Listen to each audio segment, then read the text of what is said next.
Ang pagiging isang albularyo ay hindi rin madali. Hindi lang panggagamot ang pwedeng gawin, gayong may mga pagkakataong napapalaban din sa mga nilalang na alagad ng dilim. Nangyari ang karanasang ito nang binata pa lang ako at kasama ko ang kapatid kong si Ashley. Para lubos po ninyong maintindihan ng lahat, hayaan po ninyo akong isalaysay ito. Pinagpalang araw po sa inyong kabanong at sa kapwa mga kabangers po natin. Ako po si Atong, kabanong, mga kabangers at mga kayanggaw. Ito ang aking kwento.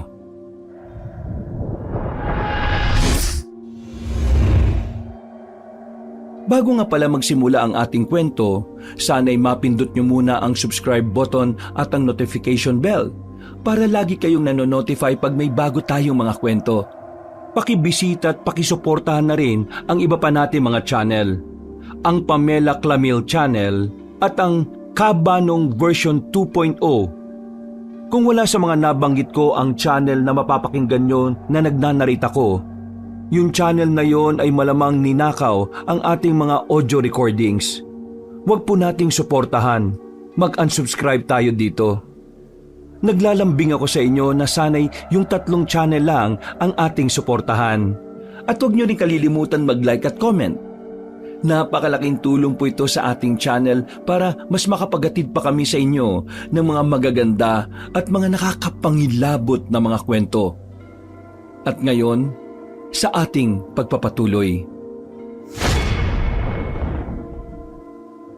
Ashley, bilisan mo paglalakad mo. Huwag kang lalayo sa akin dahil baka kung maiwan kita dyan sa madadaanan natin at may mangyari pang masama sa'yo. Napapagod na po ako, Kuya Atong eh. Ang sakit na po ng buong katawan ko. Lalo na po ang mga paa ko. Dahil sa paglalakad nating dalawa. Ang layo kaya ng pinagmulan nating baryo tapos may kalayuan pa tayo sa bahay natin. Ay nako, pasensya ka na kung ginabi na naman tayo ng uwi. Alam mo namang hindi natin hawak ang oras eh. Hindi rin maiwasan yun, lalo na't maraming nagpapagamot doon kanina. Oo nga po eh. Mabuti na lang talaga sumama ako sa inyo. Kahit papaano, may nakakatulong po kayo. Kaya nga nagpapasalamat din ako sa iyo eh. Hindi mo ako hinayaang mag-isa, lalo na tuwing may pinupuntahan akong baryo para manggamot. Alam mong hindi ko rin basta-basta pwedeng talikuran na lang ang pagiging albularyo eh. Lalo na't ito ang gusto ni nanay at tatay para sa akin. Ayos lang po, Kuya. Hanggang kaya ko po tutulong ako sa inyo. Basta, wag lang po ninyo akong madaliin sa paglalakad ha. Mas sumasakit po ang mga paa ko eh. Ikaw talaga, Ashley oh. Oo na. Pero syempre, wag din tayong lakad pagong no. Hindi natin alam kung anong pwedeng mangyari sa atin sa daan. Mahirap na. Baka may kung anong nilalang tayong makainkwentro habang naglalakad tayo. Alam mo na, may mga haka-haka ngayon tungkol sa mga aswang. Ay, oo nga pala no. Naku, nakakatakot pa naman ang mga nilalang na yan. Kapag nakainkwentro ko sila, baka hindi na po ako makagalaw pa. Hindi ka dapat matakot sa mga aswang, Ashley. Sabi nga ni nanay at tatay sa atin noon, wala tayong dapat katakutan maliban sa Diyos na nagbigay sa atin ng buhay. Marahil, naalala mo rin yung sinabi nila sa atin na kapag nagpakita tayo ng takot sa mga nilalang ng kampo ng kasamaan gagamitin nila yon bilang kahinaan natin. Opo, Kuya. Hindi ko nakakalimutan yung mga sinabi noon sa atin ni nanay at tatay. Kaya kung sakali mang may makainkwentro tayong nilalang na alagad ng dilim gaya na lang ng aswang, hindi tayo dapat magpasindak sa kanila. Maging matapang tayo sa pagharap sa kanila. Para naman hindi nila masabing mahina tayo. Dahil kaya nila tayong takutin. Aaminin kong tama po kayo, Kuya Atong. Hayaan po ninyo. Sakaling may makaharap tayo, tatandaan ko po mga sinabi ninyong ito. Mabuti naman kung ganon. Natahimik na ng mga oras na yon si Ashley. Hindi na rin ako nagsalita pa, kabanong. Nagpatuloy lang kami sa paglalakad naming dalawa. Hindi ko na lang siya minadali sa paglalakad dahil kitang-kita na rin sa mukha ng kapatid ko ang pagod.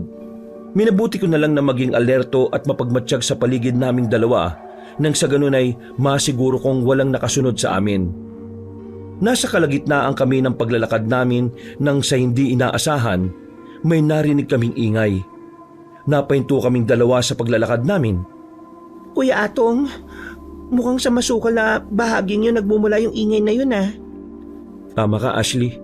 Parang may kung anong kinakaladkad at napapadaan sa mga tuyong dahon na naroon. Oo nga po eh. Hindi kaya may kinakaladkad talaga doon kuya? Ang mabuti pa, aalamin ko. Mayroon ka na muna rito at ako nang pupunta doon para tingnan kung anong nangyayari. Hindi po ako magpapaiwan dito Kuya Atong. Sasama na ako sa inyo. O siya, sige. Sumunod ka na lang sa akin. Huwag na lang tayong gumawa ng kahit na anong ingay Nang sa ganun hindi rin tayo maramdaman ng kung anong nilalang na may gawa ng ingay na yon. Sige po kuya. Tara na. Tinanguan lang ako ni Ashley noon kaya nagsimula na ako maglakad. Nakasunod lang siya sa likuran ko habang dahan-dahan kaming humahakbang papunta sa pinagmumula ng ingay na naririnig namin. Habang palapit kaming dalawa ron, bigla namang naging tahimik ang paligid. Napahinto kami at nakiramdam dahil naisip naming baka naulinigan ng kung anong nilalang ang mga yabag namin.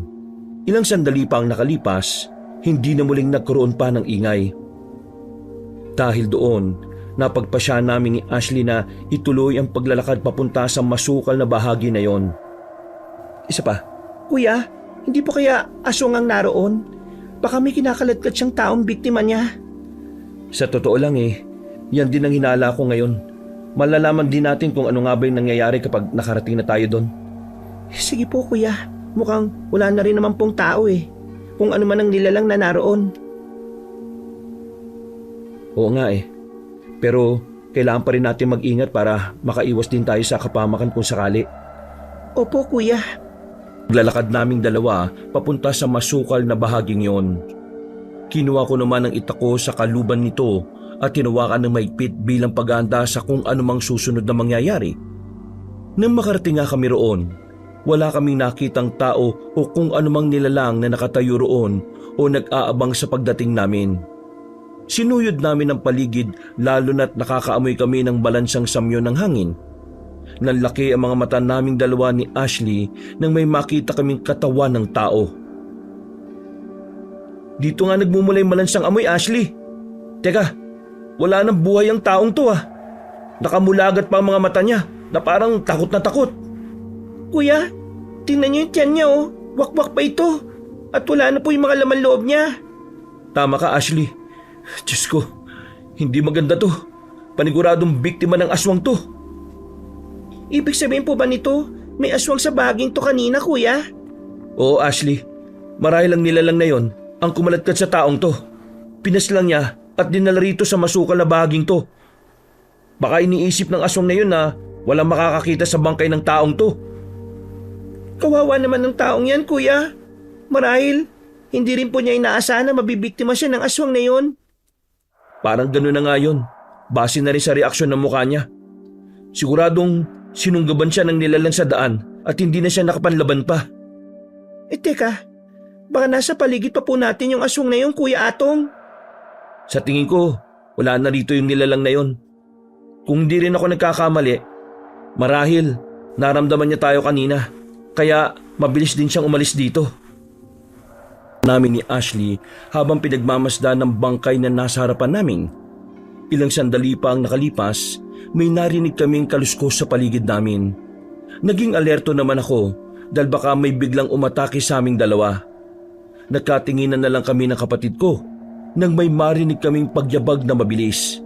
Pero hindi rin nagtagal at nawala ito. Susubukan ko pa sanang sundan yon pero narinig kong nagsalita ang kapatid ko. Kuya Atong, huwag niyo na po sanang sundan kung sino o ano pa man yung nilalang na may gawa nito. Baka mapahamak po kayo May hinala kong yun ang aswang na nambiktima sa taong to, Ashley. Marahil nagtatago lang pala siya at kanina pa tayo pinapanood dito. Ang hindi ko lang din maintindihan, bakit hindi ko man lang naramdaman yung presensya niya o kahit man lang yung enerhiyang taglay niya Bilang isang albularyo, dapat maramdaman ko yun Baka masyado lang po nating naituon yung atensyon natin sa bangkay na nakita natin, Kuya Atong. Kaya hindi po ninyo naramdaman ang presensya ng nilalang na yon. Siguro nga, ganun ang nangyari. Wala na rin naman tayo magagawa pa eh. Lalo na't nakalis na siguro yung aswang na yun. Ang mabuti pa, umalis na tayo rito at magpatuloy na sa paglalakad natin pauwi ng bahay. Iwan na lang po ba natin yung bangkay nito, kuya? Oo, Ashley. Wala na rin naman tayo magagawa dyan eh. Hindi na natin pwedeng ilibing. Gayong wala naman tayo mga dalang gamit para panghukay pa ng paglilibingan sa bangkay na yan. Isa pa, kapag nanatili pa tayo rito, baka ano pang mangyari sa atin, lalo na't malalim na ang gabi. Sige po, kuya. Wala nang nagawa pa noon ang kapatid ko kung hindi ang sumunod sa akin na magsimula ako maglakad paalis doon. Tahimik namin binaybay ang daan pa uwi sa baryo namin. Nang makarating kami sa bahay namin, nagapunan na lang kaming dalawa.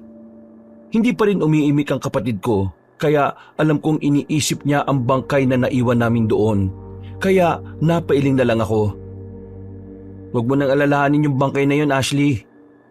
Kahit iniwan natin yun doon, siguradong makikita rin naman to ng mga taong dumadaan doon. Pero paano kung balikan po ng mga aswang? Wala na tayong magagawa pa, kahit balikan to ng nilalang na yun. Patay ng taong yun eh, at hindi na rin naman natin maibabalik ang buhay niya. Kung pinilisan lang natin ang paglalakad kanina, kuya, naabutan natin sana yung taong yun. Nakukonsensya po ako. Kung buhay pa ang taong yun ng kalad ka rin siya ng aswang doon, sana'y narinig natin yung sigaw niya. Baka natulungan pa natin siya sakaling ganun nga ang nangyari. Pero sa tingin ko, nagawa na niyang biktimahin ng taong yun, saka lang niya dinala sa masukal na bahagi ng daan na yun. Sa bagay, may punto naman po ang sinasabi niyong yun, Kuya Atong. Kaya nga, wag mo nang pagtuunan ng pansin ang tungkol doon. Wala ka namang kasalanan kung bakit nabiktima ng aswang ang taong yun eh. Mabuti nga't hindi tayo inatake ng nilalang na yun. Ang mahalaga, ligtas tayong nakauwi rito sa bahay. Yun na lang ang mas isipin mo. Opo, sige po. O siya, magpahinga ka na. Dahil lang sabi mo kanina pagod ka na. Patutulog na rin naman ako kagad pagkatapos kong iligpit tong mga pinagkainan natin. Mauna ka na at ako nang bahala rito. Sige po, kuya. Naglakad na paalis si Ashley patungo sa silid niya. Naiwan naman ako, kaya inaasikaso ko na lang ang mga pinagkainan namin. Pagkatapos, naupo ako sa sala namin. Hindi ko naiwasang isipin ang bangkay na nakita namin ng kapatid ko. Halos nagtagal din ako ng 10 minuto sa pag-iisip ko hanggang sa nakaramdam ako ng antok. Kaya nagpasya na lang din akong matulog. Kinaumagahan noon, habang nag-aalmusal, kinausap ko ang kapatid ko. Maganda ka na pagkatapos natin dito dahil may pupuntahan tayong baryo. May 2 tao kasi akong gagamutin dun eh. Sige po, kuya. Bibilisan ko na lang po ang pagligo at pagbibihis ko. Sige, ikaw ang bahala. Hindi naman tayo magtatagal dun eh. Dahil mabilis ang panggagamot lang naman yung gagawin ko ron. Ayos lang naman po kahit matagal tayo ron, kuya. Basta lang po, wag lang po tayong gagabihin sa pag-uwi. Baka po kasi kung ano na naman pong ulit makita natin sa madadaanan natin eh. Huwag ka mag-alala. Hindi na mauulit pa yung kagabi. Marahil nagkataon lang talaga yon. Hindi po tayo nakakasiguro, kuya. Mas maigi na pong nag-iingat tayo sa ngayon. Lalo na kung may mga aswang nang nagsisimulang manggambala sa mga baryo dito sa atin. Oo na. Kahit papaano tama naman yung sinasabi mo. Pero wala ka naman dapat na ikabahala, Ashley. Poprotektahan naman kita sakaling may mangyaring hindi maganda sa atin sa daan. Dahil sa mga nilalang na yun. Wala ka bang tiwala sa kuya mo? Siyempre, meron naman po. O, yun naman pala O siya, sige na. Napapahaba na yung pag-uusap natin. Kung tapos ka na sa pagkain dyan, maligo ka na ha. At magbihis doon. Hihintayin kitang matapos para makaalis ka agad tayo. Sige po, kuya. Maiwan ko na po muna kayo. Tinanguan ko na lang si Ashley noon. Habang naghihintay sa kapatid ko, minabuti ko na lang munang ayusin ang mga gamit na dadalhin naming dalawa. Inihanda ko na rin noon ng 2 itak na dadalhin ko para sakaling gabihin ulit kami ng pag-uwi namin, may magagamit kaming panlaban sa kung anumang nilalang na makakaengkwentro namin. Makalipas naman ng isang oras, natapos din si Ashley kaya umalis na kami sa bahay. Dahil hindi rin gaanong malayo ang baryong pupuntahan namin, nakarating agad kami roon. Mukhang iisa lang ngayon ang pinag-uusapan ng mga tao sa baryong to ah. Oo nga kuya, halos lahat ng taong nakakasalubong natin nag-uusap tungkol sa aswang. Yan nga rin ang napansin ko eh. Baka may nangyaring hindi maganda rito. Siguro nga po. Kaya mo, aalamin natin kung anong nangyari dito. Magtatanong ako sa mga gagamutin ko. Sige po kuya, kayo pang bahala. Hindi na ako umimik pa noon. Binilisan namin ang paglalakad naming dalawa. May nakasalubong pa kami mga tao at narinig namin mula sa kanila na may nabiktima ang mga aswang sa mga kabaryo nila. Nagulat pa kami dahil nasa 3 bangkay ng tao ang nakitang wakwak ang tiyan at walang laman loob. Hindi ko na muna inisip pa ang tungkol doon. Nang makarating kami sa bahay ni Mang Kanor, agad naming sinimula ng panggagamot sa kanya. Nagkwento pa siya sa amin ni Ashley tungkol sa mga nangyari sa baryo nila.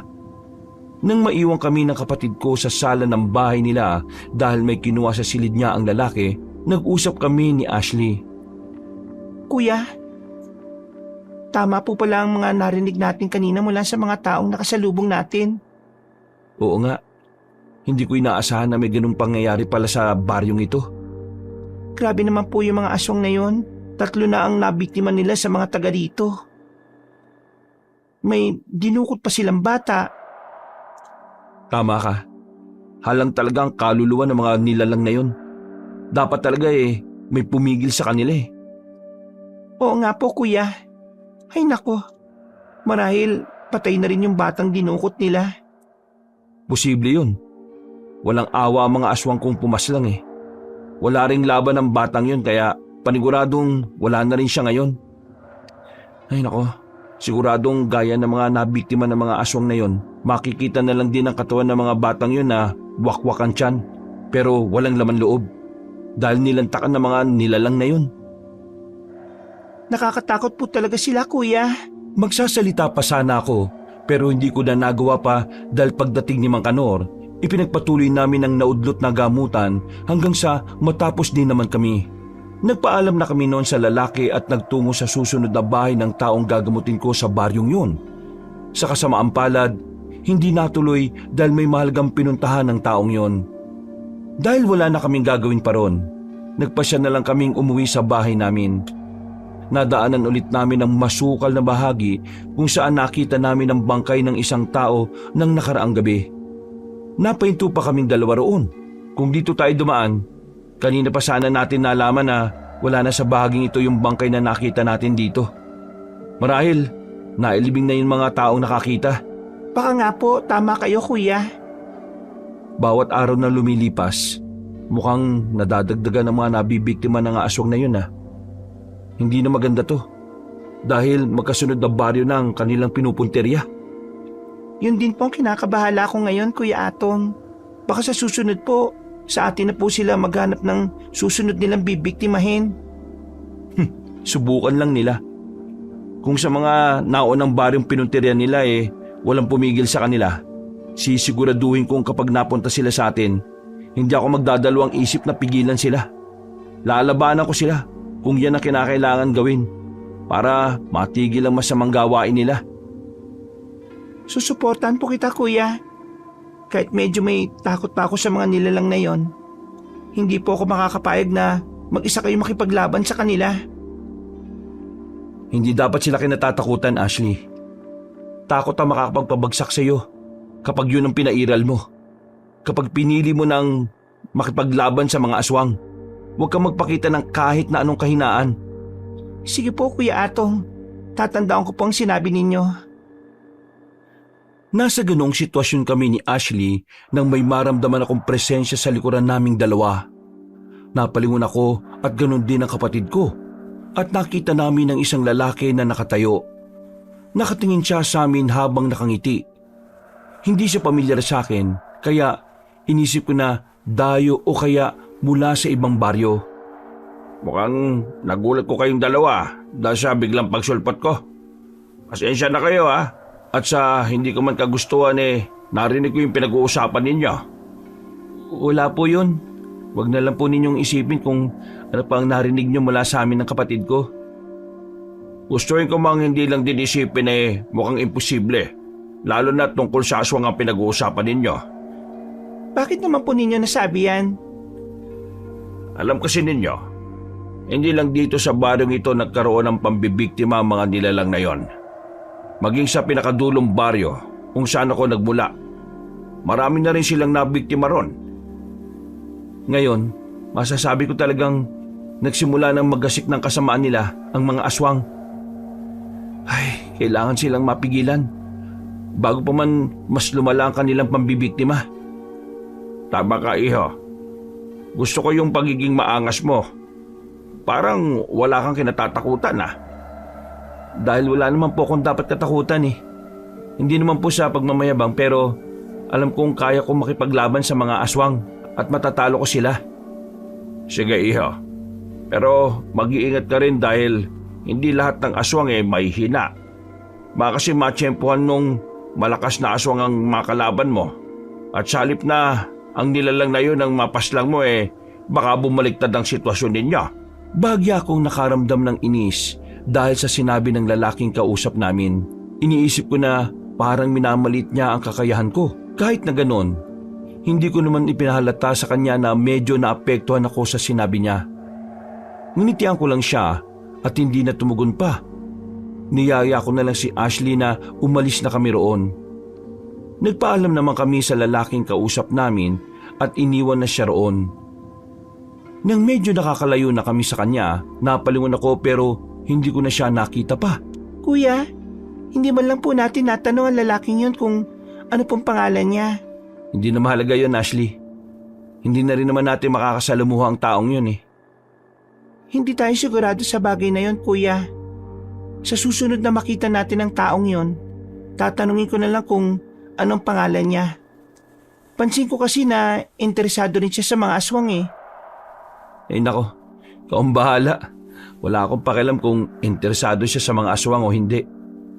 Kung gusto niya rin pigilan ng mga nilalang na yon sa paghasik nila ng kasamaan, di gawin niya.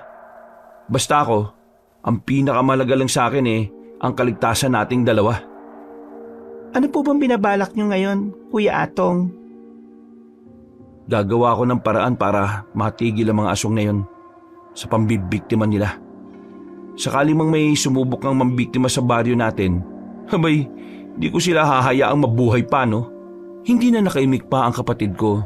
Binilisan na lang namin noon ang paglalakad naming dalawa. Dahil nakakabahala na ang sunod-sunod na pambibiktima ng mga aswang. Naisipan kong sanayin na lang ang sarili ko sa pakikipaglaban sa tuwing hindi kami nanggagamot ni Ashley.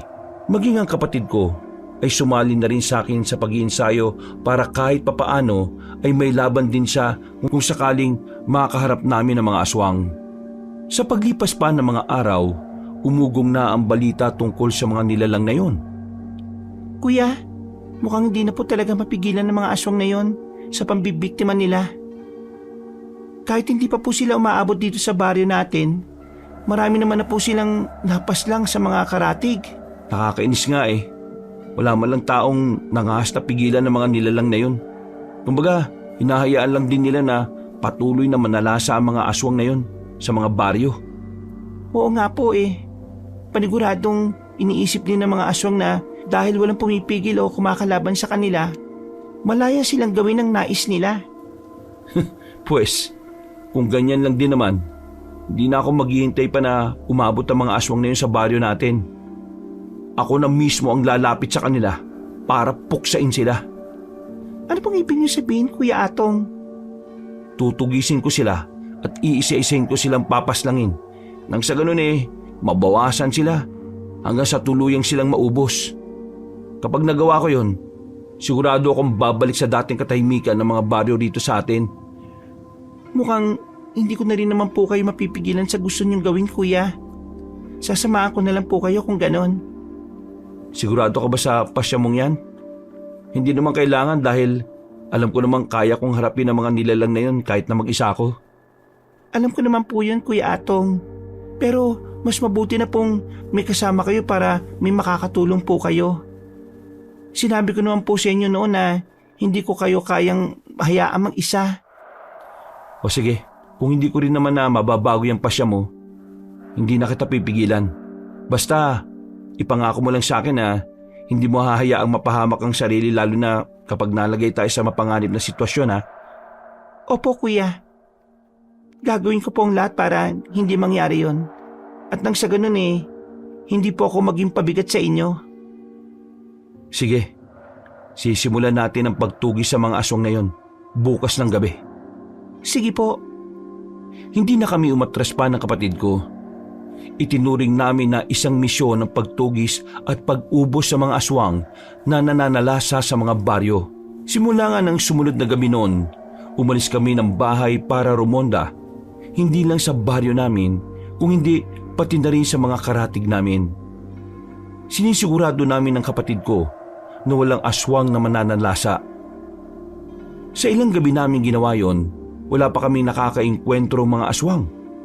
Nagtaka nga kami kung anong nangyari dahil halos ilang araw na rin kaming walang nababalitaang may nabiktima ang mga ito. Hindi kaya natunugan ng mga nilalang na yun na may gustong tumugi sa kanila? Kaya hindi sila nananalasa ng ilang gabi na? Hindi ko nga po alam, kuya Pero posible naman po yung naiisip nyo.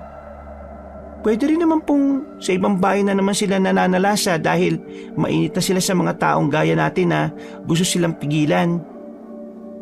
Duda ako sa pangalawang sinabi mo, Ashley. Hindi basta-basta aalis o titigil ang mga nilalang na yun sa pananalasa rito sa bayan natin. Lalo na't alam nilang walang pumipigil o gustong kumalaban sa kanila. Pero nakapagtataka dahil ilang gabi na po tayong rumoronda pero wala pa po tayong nakakaharap na mga aswang. Ang mabuti pa, wag na muna nating isipin ang tungkol doon. Pero hindi ibig sabihin, hihinto na tayo agad sa ginagawa natin. Patuloy tayong magro-ronda tuwing gabi at hindi tayo titigil na gawin yon hanggat hindi natin nasisigurong wala nang aswang na gumagambala sa mga baryo rito. Sige po, kuya. Kayo po ang bahala. Ipinagpatuloy na namin ni Ashley ang kung ano man ang nasimulan namin. Hanggang sa isang gabi nga noon, habang naglalakad sana kami papunta sa kabilang baryo para rumonda sana roon, nasa kalagitnaan pa lang kami ng daan ni Ashley sa hindi inaasahan ay may nakasalubong kaming batang lalaki. Tumatakbo siya at baka sa mukha niya ang takot kaya nabahala kaming dalawa ng kapatid ko. Nagtaka rin kami kaya nang makalapit sa amin ang bata, napahinto kami at kinausap namin siya. O bata, anong nangyari sa'yo? Bakit duguan yung damit mo? Tulungan po ninyo kami. Inaatake po kami ng mga aswang. Totoo ba yung sinasabi mo, bata? Opo, ate. Naiwan ko nga po yung tatay ko para humanap ng mahihinga ng tulong Kuya, kailangan nating tulungan ng batang ito. Mukhang nanganganib ang buhay nila ng ama niya sa mga aswang na yon. Sige Ashley, gagawin natin yon. Bata, dali mo kami sa kinaroroonan ng tatay mo. Tutulungan namin kayo. Sige po, pero sigurado po ba kayong tutulungan nyo kami? Oo naman. Kapag sinabi ko, ginagawa ko. O siya, tayo na. At baka kung ano nang nangyayari sa ama mo. Napatango na lang ang bata sa sinabi ko. Nagpakilala siya sa amin na siya si Dan. Kaya ganun din ang ginawa namin ni Ashley sa kanya. Tinanong pa namin kung bakit inatake sila ng mga aswang. Tumugon naman ang batang lalaki na pauwi na sana sila ng tatay niya sa kanilang baryo pero tinambangan sila ng mga aswang. Dahil doon, wala nang nagawa ang ama niya kung hindi labanan ng mga nilalang na yon. Umalis ang batang lalaki at iniwan ang tatay niya para humingi ng tulong. Bilisan na po natin ang pagtakbo natin. Kuya Atong, Ate Ashley, baka po kasi may nangyari na pong masama kay tatay Sige Dan, huwag kang gaano mabahala sa tatay mo. Paniguradong hindi niya hahayaang mapahamak siya dahil alam niyang may iwan ka niya. Sana nga po, kuya. Hindi na ako nakaimik pa noon. Ipinagpatuloy namin ang pagtakbo namin hanggang sa nakarating kami sa bahay kung saan iniwan ni Dan ang kanyang ama. Walang tao roon o kaya aswang, kaya nagtaka kami kung anong nangyari. Naisip pa namin na baka napagtripan lang kami ng bata at hindi totoo ang sinabi niya. Dan, sigurado ka bang dito sa bahaging ito mo iniwan ng tatay mo at ang mga aswang nakalaban niya? Opo, Ate Ashley. Hindi po ako pwede magkamali. Kung ganun, bakit wala sila rito? Hindi ko rin po alam, Kuya Atong. Basta sigurado po akong dito ko lang iniwan si tatay na nakikipaglaban po sa mga aswang eh. Baka nasa paligid lang din naman sila. Ang kailangan lang natin gawin ngayon ay ang hanapin sila. Tama po kayo, Kuya. Huwag na po tayo mag-aksaya ng oras natin. Suyurin na po natin ang paligid. Sige, tayo na. Hinanap namin kung nasaan noon ang ama ni Dan. Sa hindi kalayuan, may natatanaw kaming gumagalaw. May naulinigan kaming mga pagsigaw. Nakilala ni Dan ang boses na yon na kanyang ama. Kaya dali-dali kaming nagtungo sa bahaging yon. Pagkarating namin doon, nakita nga namin ang isang lalaki na nakikipaglaban sa mga mababalahibong nilalang. Marami ang mga aswang na naroon kaya ganun na lang ang pagkakabahala ni Dan. Si tatay pong nakikipaglaban na yun, ate. Kuya, hindi. Mas marami na po ang kalaban niya ngayon kung ikukumpara po kanina. Kung sumugod na po tayo at tulungan natin ang ama ni Dan, Kuya. Sandali lang, Ashley. Mukhang may hindi tama rito eh. Huwag na po tayo mag-isip ng ganon, Kuya. Tara na po. Kahit ramdam kong parang may mali ng mga oras na yon, wala na akong nagawa pa nang sumugod si Ashley sa mga aswang para tulungan ang ama ni Dan. Sumugod na lang din ako dahil ayaw ko rin mapahamak ang kapatid ko. Nang makalapit kami sa tatay ng bata, napag-alaman namin na yun ang lalaki na kausap namin noon ng kapatid ko. Hindi naman siya nagulat nang makita niya kami. Tumulong kami sa kanya sa pakikipaglaban sa mga aswang. Napansin kong may mga natamo siyang sugat mula sa mga kalaban niya.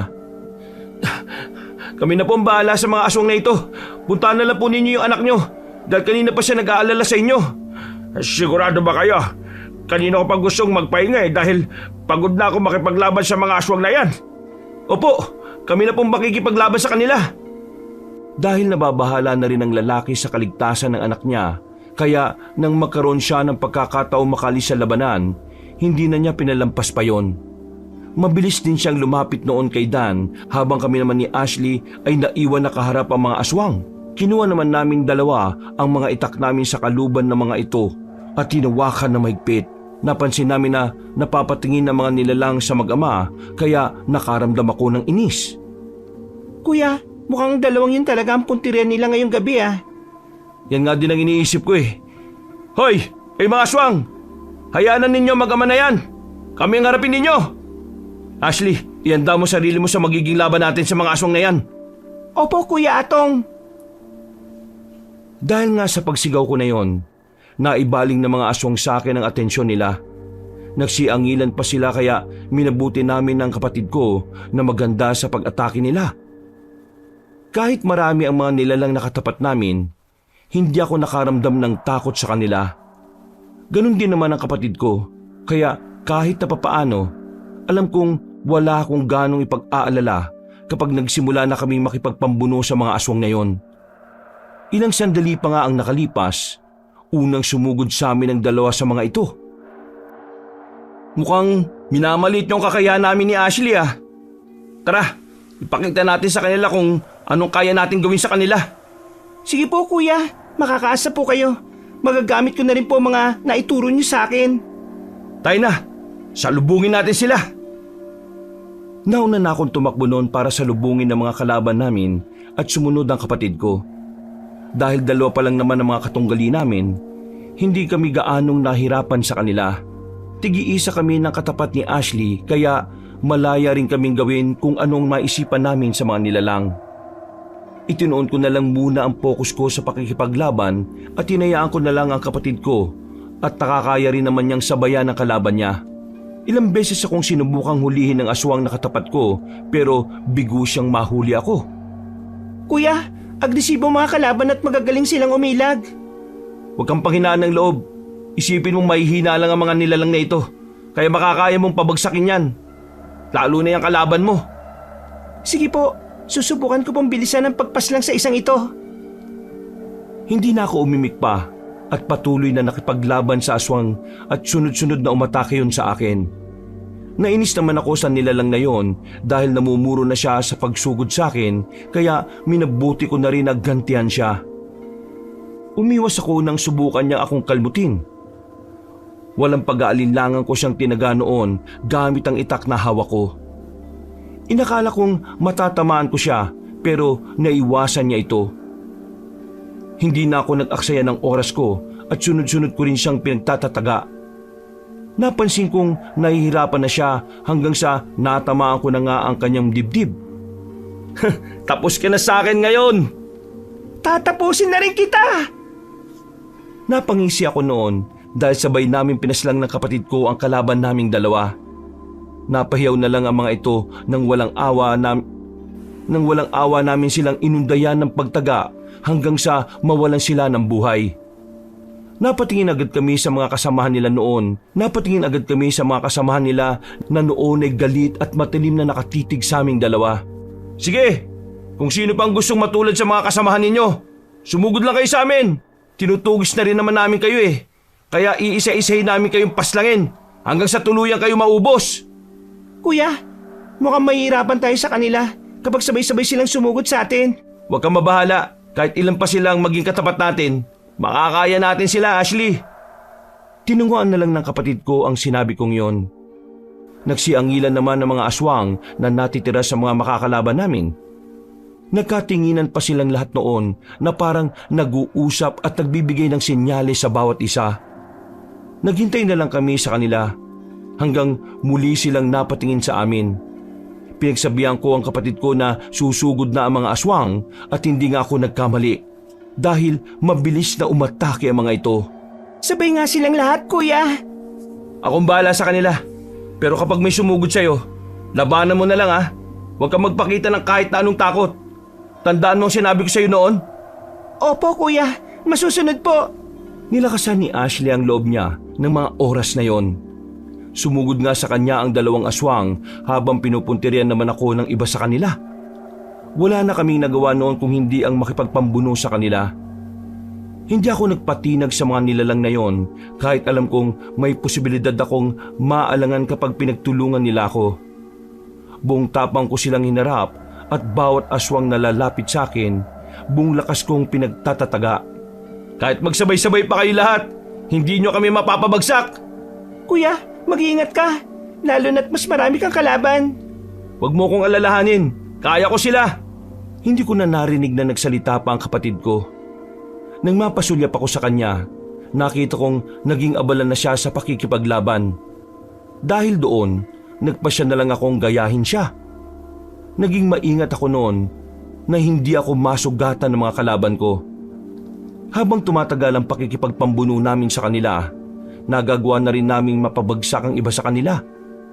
Nang iilan na lang ang natitira sa mga katunggali ko at isa naman kay Ashley, pinagsabihan ko ang kapatid ko na tapusin na namin ang laban sa mga aswang na yon. Sige po, kuya. Nagawa ko na rin naman pong sugatan ng kalaban ko kaya madali lang sa akin na pabagsakin siya. Mabuti naman. Kung ganon, huwag na natin patagalin ang laban sa kanila. Sugod na tayo! Opo! Hindi na namin hinintay pa ang mga kalaban na sumugod sa amin dahil kami na ang unang umatake sa kanila. Wala naman silang nagawa noon kung hindi salubungin kami. Todo iwas lang sila sa aming dalawa ni Ashley kaya nakaramdam ako ng tuwa. Hindi namin sila tinigilan noon hanggang sa nasugatan namin sila ng malubha. Oras na rin para paslangin ang mga aswang na ito, Ashley. Huwag na natin silang bigyan ng pagkakataon na makatakas pa. Opo, kuya. Huwag po kayong mag-alala. Dahil isang pagtagalan sa kalaban ko, sisiguraduhin kong mamamatay siya. Tinunguan ko na lang ang kapatid ko. Susunggaban na sana namin ulit ang mga kalaban namin pero nagsipulasan pa sila. Nabahala kami na baka makatakas pa sila kaya nang bagyang makalayo sila sa amin para tumakas, hindi naman kami nagdalawang isip na sundan sila. Nagawa rin naman namin silang habulin gayong mababagal ang mga kilos nila, gawa ng mga sugat na natamo nila sa amin. Narinig kong napasigaw ng malakas ang kapatid ko noon at pagtingin ko sa kanya, nagawa na niyang pabagsakin ang kalaban niya dahil nataga niya ang nilalang sa batok. Hindi naman ako nagpatalo noon at tinuluyan ko na rin ang mga katunggali ko. Kapag sinabi kong walang makakatakas sa inyo, gagawin ko. Ngayon, wala na rin natitira sa inyo. Kaya hindi na kayo makakapagsumbong sa mga kasamahan ninyo. Ano na po ang susunod na gagawin natin, Kuya Atong? Wala na po tayong natitirang kalaban sa ngayon eh. Kailangan natin balikan si Dan at ang ama niya para alamin kung maayos lang ba ang kalagayan nila. Sige po, Kuya. Siguradong wala na rin naman po mga aswang na pupunta rito. Siguro nga. Tayo na. Puntahan na natin yung mag-ama. Baka kailangan pa ng tulong ng ama ng batang yon. Lalo na't may natamo siyang sugat mula sa pakikipaglaban sa mga aswang na yon. Sige po. Dahil medyo nakalayo na kami sa mag-ama nang habulin namin ang aswang na kalaban namin, minabuti namin balikan sila sa kung saan namin sila naiwan. Nang makarating kami ron, ganun na lang ang pagtatakang naramdaman namin ni Ashley dahil hindi namin sila nakita roon. Kahit magpalinga-linga kaming dalawa ng kapatid ko, hindi na namin sila mahanap pa. Nako, mukhang umalis na yung dalawang yun ah. Hindi mo lang nila tayo hinintay na makabalik dito para malaman natin kung kumusta ang sitwasyon nila. Baka kanina pa nga sila umalis, Kuya. Hindi lang po talaga natin namalayan dahil naging abala tayo sa pakikipaglaban sa mga aswang na yon. Sa bagay, posible nga yung iniisip mo. Ang mabuti pa, hayaan na lang natin sila. Ang mahalaga nagawa natin silang tulungan sa mga nilalang na yon. Napas lang pa natin ang mga ito, kaya nabawasan na ang mga aswang na posibleng manalasa sa mga baryo. Sigurado po kayong hindi na natin sila hahanapin, Kuya Atong? Baka po, hindi pa sila nakakalayo eh. Sabi nyo, mukhang kailangan ng tulong ng ama ni Dan. Kaya baka ano rin po ang mangyari sa kanya sakaling hahayaan po talaga natin silang dalawa. Gusto mo bang hanapin pa natin sila? Pwede rin naman po, Kuya.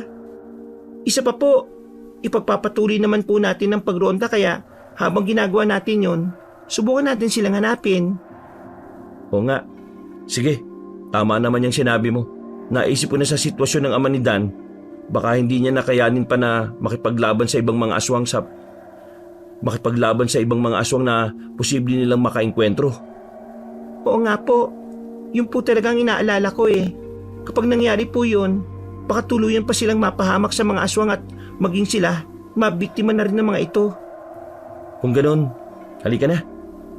Simulan na ulit natin ang paglalakad para rumonda habang isinasabay ang paghahanap sa kanila. Hindi na umimik pa si Ashley kaya namagitan sa amin ang katahimikan. Naging panay ang paglingon namin noon sa nadadaanan namin dahil umaasa kaming makikita namin si Dan at ang tatay niya. Pero bigo kaming dalawa. Nawalan na rin kami ng pag-asa noon na mahanap pa namin ang mag-ama dahil baka nakalayo na talaga sila. Kaya hindi na namin sila pinagtuunan pa ng pansin. Ipinagpatuloy na lang namin ni Ashley ang balak naming pagroronda sa mga baryo para siguraduhin walang aswang ang nananalasa. Kuya, siya nga po pala. Bakit hindi po kayo kagad sumugod kanina kahit na nakita na po ninyong pinagtutulungan ng mga aswang ang ama ni Dan? Ang totoo kasi niyan, kanina naisip kong parang may mali eh. Ano nga pong ibig niyong sabihin may mali? Kasi natagalan bago tayo nakarating para rumesbak sa tatay ng batang yon. Tapos pagdating natin, wala mo lang siyang napaslang ni isang aswang at siya lang ang sugatan. Base sa kilos niya sa pakikipaglaban may kakayahan at kaalaman naman siya. Kaya nagtaka lang din ako kung bakit wala siyang napabagsak.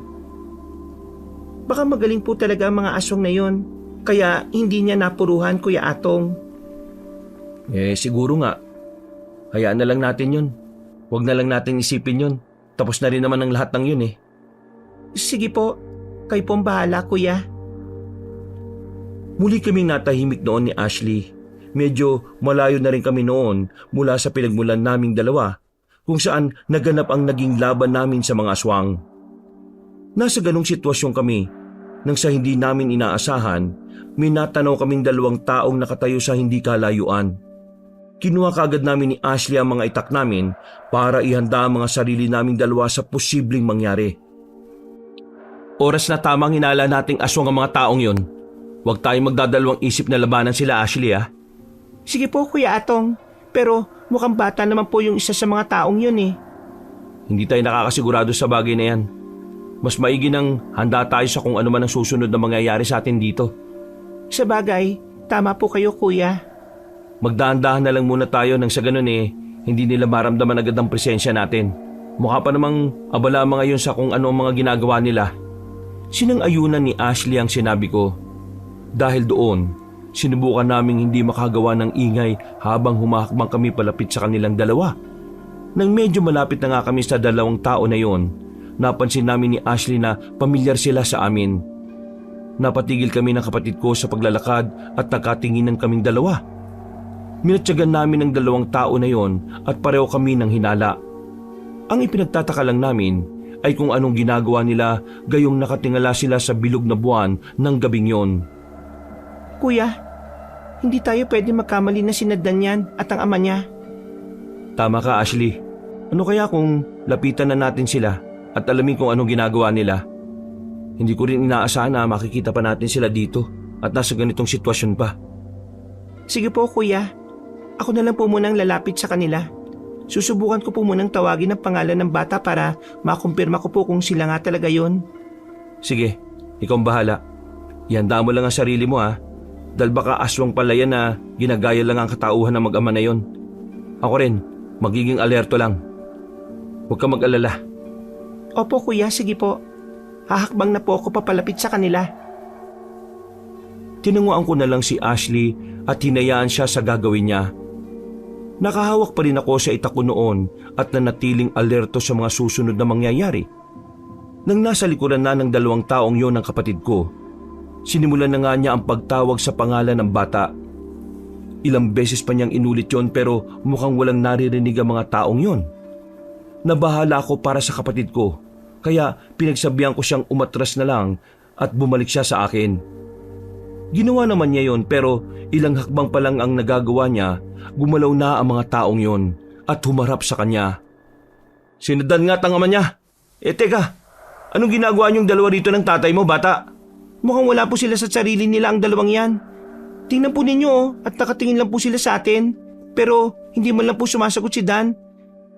Bilisan mo na, pumunta ka na rito sa tabi ko. Mukhang tama ang sinasabi mo. Baka nilinlang tayo ng mga aswang, ha. Ginaya ang katauhan ng mag-ama. Hindi maganda to.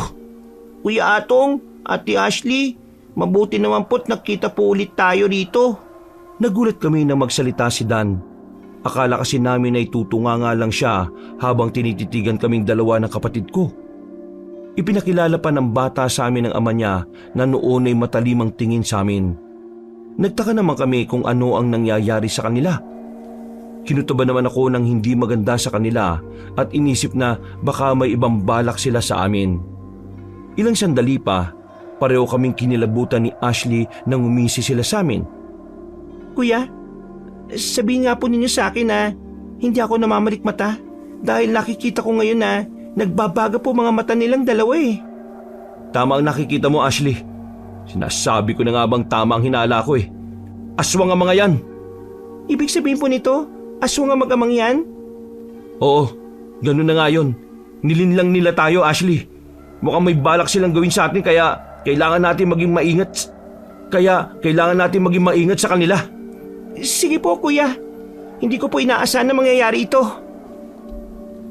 Napatras kami noon ng kapatid ko nang mapansin na nga naming unti-unting nagbabago ang anyo na mag-ama. Makalipas pa ang ilang sandali, tuluyan na nga silang naging aswang. Hindi namin inaasahan ng pangyayaring yon, gayong akala namin ay karaniwang tao lang din sila gaya namin. Wala rin kasi akong naramdamang kakaibang enerhiya sa kanila para maalaman kung aswang silang dalawa. Ano bang pakay niyo sa amin? At bakit niyo ginagawa to, ha? Tinulungan namin kayo, ha? Kaya hindi ko akalain ganito ang kapalit ng tulong namin sa inyo. Hindi na namin kasalanan kung tinulungan nyo kami at nahulog kayo sa patibong namin ng anak ko. Pasalamat ka kayo dahil hindi ko kagad itinuloy kanina ang plano kong paslangin dahil nakiusap din si Dan sa akin na sa susunod na lang namin kayo paslangin. Kung alam lang namin ni Kuya na mga aswang kayo, hindi namin kayo tinulungan at isinama na lang namin kayo sa mga nilalang na nakalaban namin kanina. Tama ang kapatid ko. Pero wala na kami magagawa pa dahil nangyari na ang bagay na yon. Napahalakak si Mang Fernan noon dahil sa sinabi namin ni Ashley. Napakuyom naman ako ng palad ko sa isiping mali kami ng kapatid ko sa mga taong tinulungan. Pero dahil hindi na rin namin maibabalik pa ang oras, hinayaan na lang namin yon. Sinabi pa nga ng kapatid ko sa kanya nang unang beses namin siyang nakita, mali rin kami nang iniisip sa kanya na kaya siya interesado sa mga aswang dahil may balak siyang labanan ng mga ito.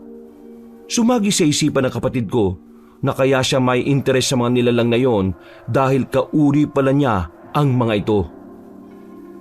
Tama kayo sa bagay na yon, pero hindi yon ang mahalaga sa ngayon. Dahil muli rin naman tayong nagkita, hindi ko na palalampasin ang pagkakataong ito na mapaslang kayo. Anak, ayos na ba yun sa'yo, ha? Opo, Tay. Ngayong alam na rin naman po nila na aswang po tayo. Siguradong lalabanan din po nila tayong dalawa. Tama ka, anak. Kapag ginayaan kasi natin silang makatakas sa atin, baka sa susunod tayo na ang paslangin nila. Ayoko mangyari yon, lalo na sa'yo. Isa pa, ito rin ang utos sa atin. At mangyayari talaga yan kapag nagkataon. Nagkamali kayo ng binangga nyo. Hindi ko na binubuhay yung mga taong nagtraidor sa amin. Lalo na kung kayo yun, dahil mga aswang din kayo. Napangisi na lang si Mang Fernan sa amin. Napakuyom ako ng palad ko dahil sa galit.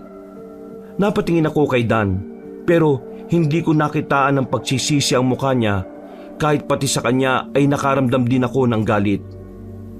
Inisip ko na kahit isa siyang bata, hindi ako magdadalawang isip na labanan siya lalo na't isa siyang aswang. Kahit ang mga gaya niya, marahil si nanay na rin pumaslang ng mga inosenteng tao. Tay, wag na po natin silang patakasin pa, ha?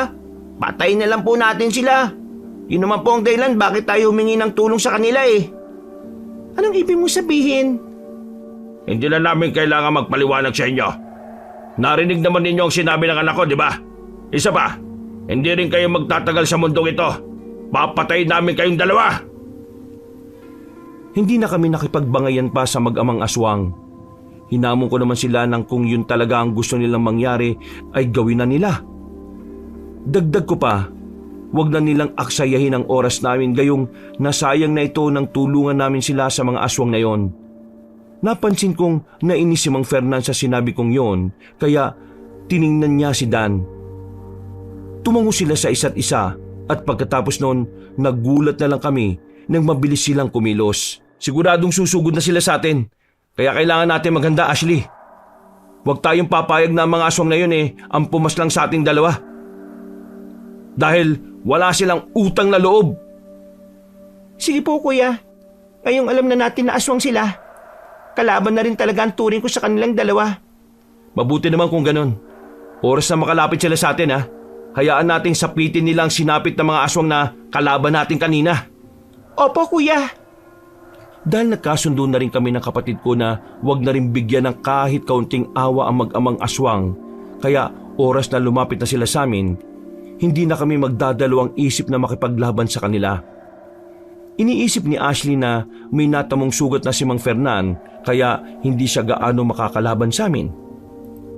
Nagkakamali ka sa bagay na yon, Ashley. Kahit may natamong sugat si Mang Fernan, hindi pa rin kasiguraduhan yun na mahina na siya ngayon. Isa siyang aswang, kaya posibleng dumoble pa nga ang lakas niya. Kung ganun po kailangan natin mag-ingat sa kanya. Oo, kahit kay Dan. Kailangan mo maging maingat sa mga kilos mo. Kahit bata siya, hindi hamak na mas malakas pa rin siya sa'yo, gayong isa siyang aswang. Tumango na lang sa akin ang kapatid ko. Inihanda na namin ang mga sarili namin dahil napapansin naming akmang aatake na sa amin ang mag-ama. Nang makita nila kaming pinaghahandaan ng posibleng pagsugod nila, hindi nila itinuloy ito. Napangisi pa sa amin si Mang Fernan noon habang tinititigan din kami ng mabuti ni Ashley. Mukhang hindi kayo basa-basang kalaban lang, Iha. Pero teka, Kung hindi ako nagkakamali, marahil kayo ang madalas na rumoronda tuwing gabi sa mga baryo rito. Hindi namin itatanggi ang bagay na yon. Sinisigurado lang namin ng kapatid ko na ligtas sa mga tao sa mga nilalang na katulad ninyo. Kung ganon, gusto pala ninyo ang magpakabayani. Sinasayang lang ninyo ang buhay ninyo dahil sa ginagawa nyong yan. Wala kaming pakialam sa kung ano man ang sabihin nyo sa amin. Ngayon kayo na mismo ang lumapit sa amin, hindi na namin sasayangin ang pagkakataong mapas lang kayo. Dahil sa sinabi kong yon ay napahalakhak ang aswang. Napangisi rin ang batang lalaki na nasa tabi niya kaya nakaramdam ako ng inis sa kanilang mag-ama. Naisip ko naman na dahil sa ginawa ni Dan sa amin ni Ashley, kahit isa pa siyang batang aswang, hindi namin siya palalampasin. Nanatili lang kaming alerto noon ng kapatid ko dahil alam naming naghihintay lang din ang mag-amang aswang ng pagkakataong sumugod sa amin. Kuya, mukhang wala pa silang balak na sugurin tayo. Sinasayang lang po nilang oras nating dalawa. Yun din ang iniisip ko ngayon, Ashley. Pero hayaan na muna natin sila. Hindi rin tayo pwedeng magpadalos-dalos na sumugod sa kanila dahil baka may iba pa silang binabalak. Siguro nga tama po kayo, Kuya Atong. Hintayin na lang natin sila ang magsimula ng laban sa pagitan nating apat. Sumang-ayon ng kapatid ko sa akin. Napansin naman ni Mang Fernan na marahil ay naiinip na rin kami sa paghihintay ng kanilang pagsugod. Kaya pinagsabihan pa niya kaming hindi kami dapat nagmamadali na labanan sila dahil mas pinabibilis lang namin na matapos ang buhay namin kapag nagsimula na silang umatake sa amin. Binibigyan ko pa kayo ng pagkakataong tumagal sa mundo kita kahit ilang sandali bago namin kayo paslangin. Pabor naman yun sa inyo eh. Dahil kahit papano, mapagsisisihan pa ninyo ang mga kasalanan nyong ginawa. Kung meron mang dapat na magsisi rito, kayo yun ng anak ninyo. Buhay pa kayong dalawa. Pero siguradong sinusunog na ang kaluluwa niyo sa impyerno. Marahil ay nainis at nainsulto ang aswang sa sinabi ko, kaya malakas siyang napaangil. Inakala siguro niyang matitinig niya kami ni Ashley sa ginawa niyang yon, pero nagkamali siya. Hindi kami nakaramdam ng kahit na anong takot sa kanya, kahit paulit-ulit silang nagbanta pa siya sa amin na magiging katapusan na namin ang mga oras na yon. Napangisit na pailing na lang ako noon pero hindi na ako umimik pa. Ilang sandali pa, hindi nga kami nagkamali dahil mabilis silang sumugod sa amin. Kalaban ko si Mang Fernan habang si Dan naman ay katapat ng kapatid ko. Huwag kang mag-aalala lang saktan ng batang yan, Ashley.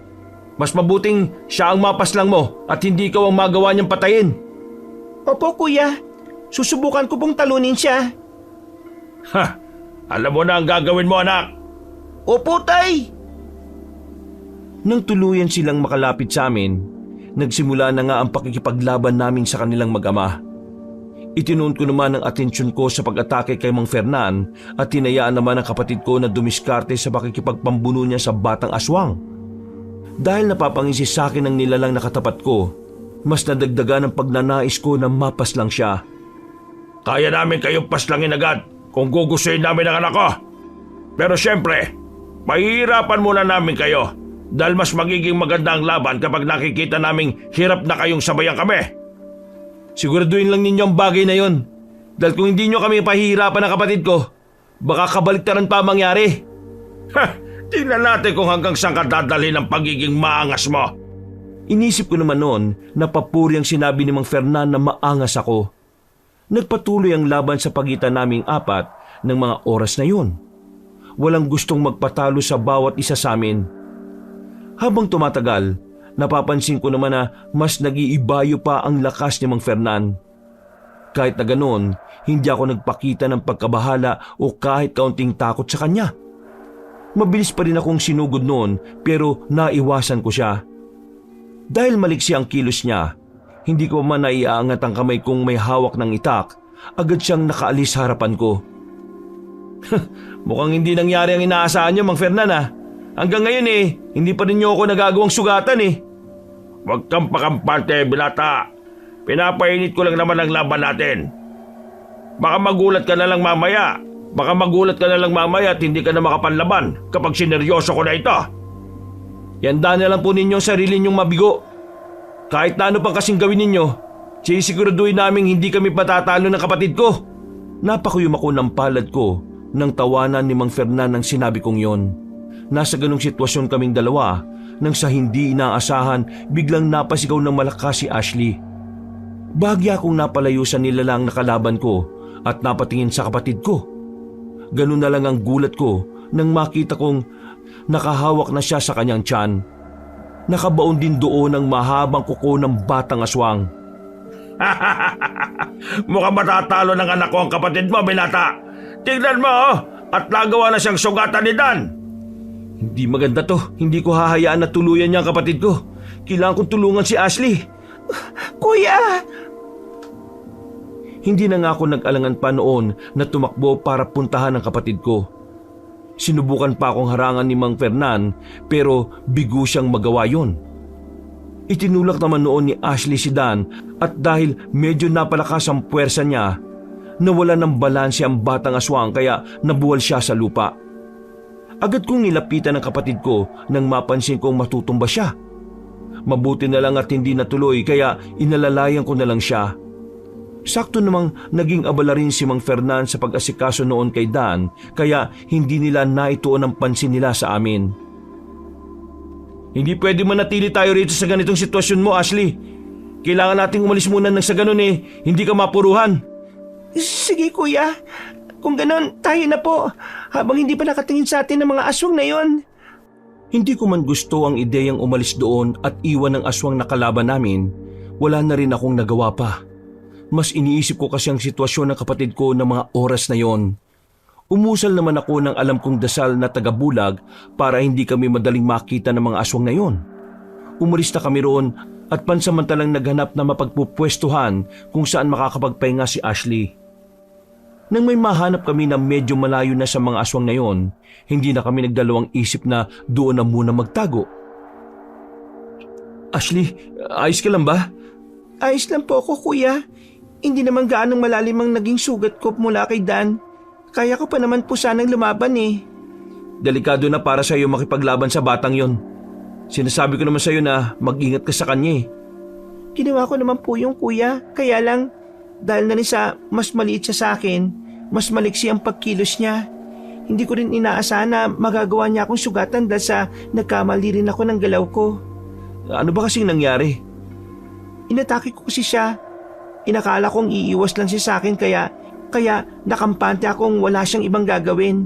Pero hindi ko inaasahan na bigla na lang niyang maisip na umikot at yun na nga po. Naibaw niya sa tiyan ko ang mahaba niyang mga kuko. Hindi rin basta-basang batang lalaki na yun Marahil naturuan siyang mabuti ng ama niya sa pakikipaglaban kaya magaling din siya. Teka, patingin nga ako ng sugat mo. Sige po, ito po Iniangat ko noon ang damit ng kapatid ko. Tama nga siya. Hindi naman ganun kalalim ang natamo niyang sugat. Nagpalinga-linga din ako noon sa paligid namin dahil kahit hindi kami nakikita ng mga aswang na mga sandaling yon, hindi rin naman magtatagal ang orasyon taga-bulag na inusal ko. Nanatili lang din akong alerto noon sakaling makita na nila kami at atakihin. Sigurado ka bang makakaya mo pang lumaban? Oras kasi na mawala na yung bisa ng orasyong taga-bulag na inusal ko Makikita tayo ng mga nilalang na yun. Sakaling nasa paligid pa natin sila. Opo kuya, kaya kong tiisin ang sugat ko dahil alam kong makakaya ko pang makipaglaban. Huwag po kayo masyado mag-alala sa akin dahil mag-iingat na po ako sakaling muling mapalaban tayo.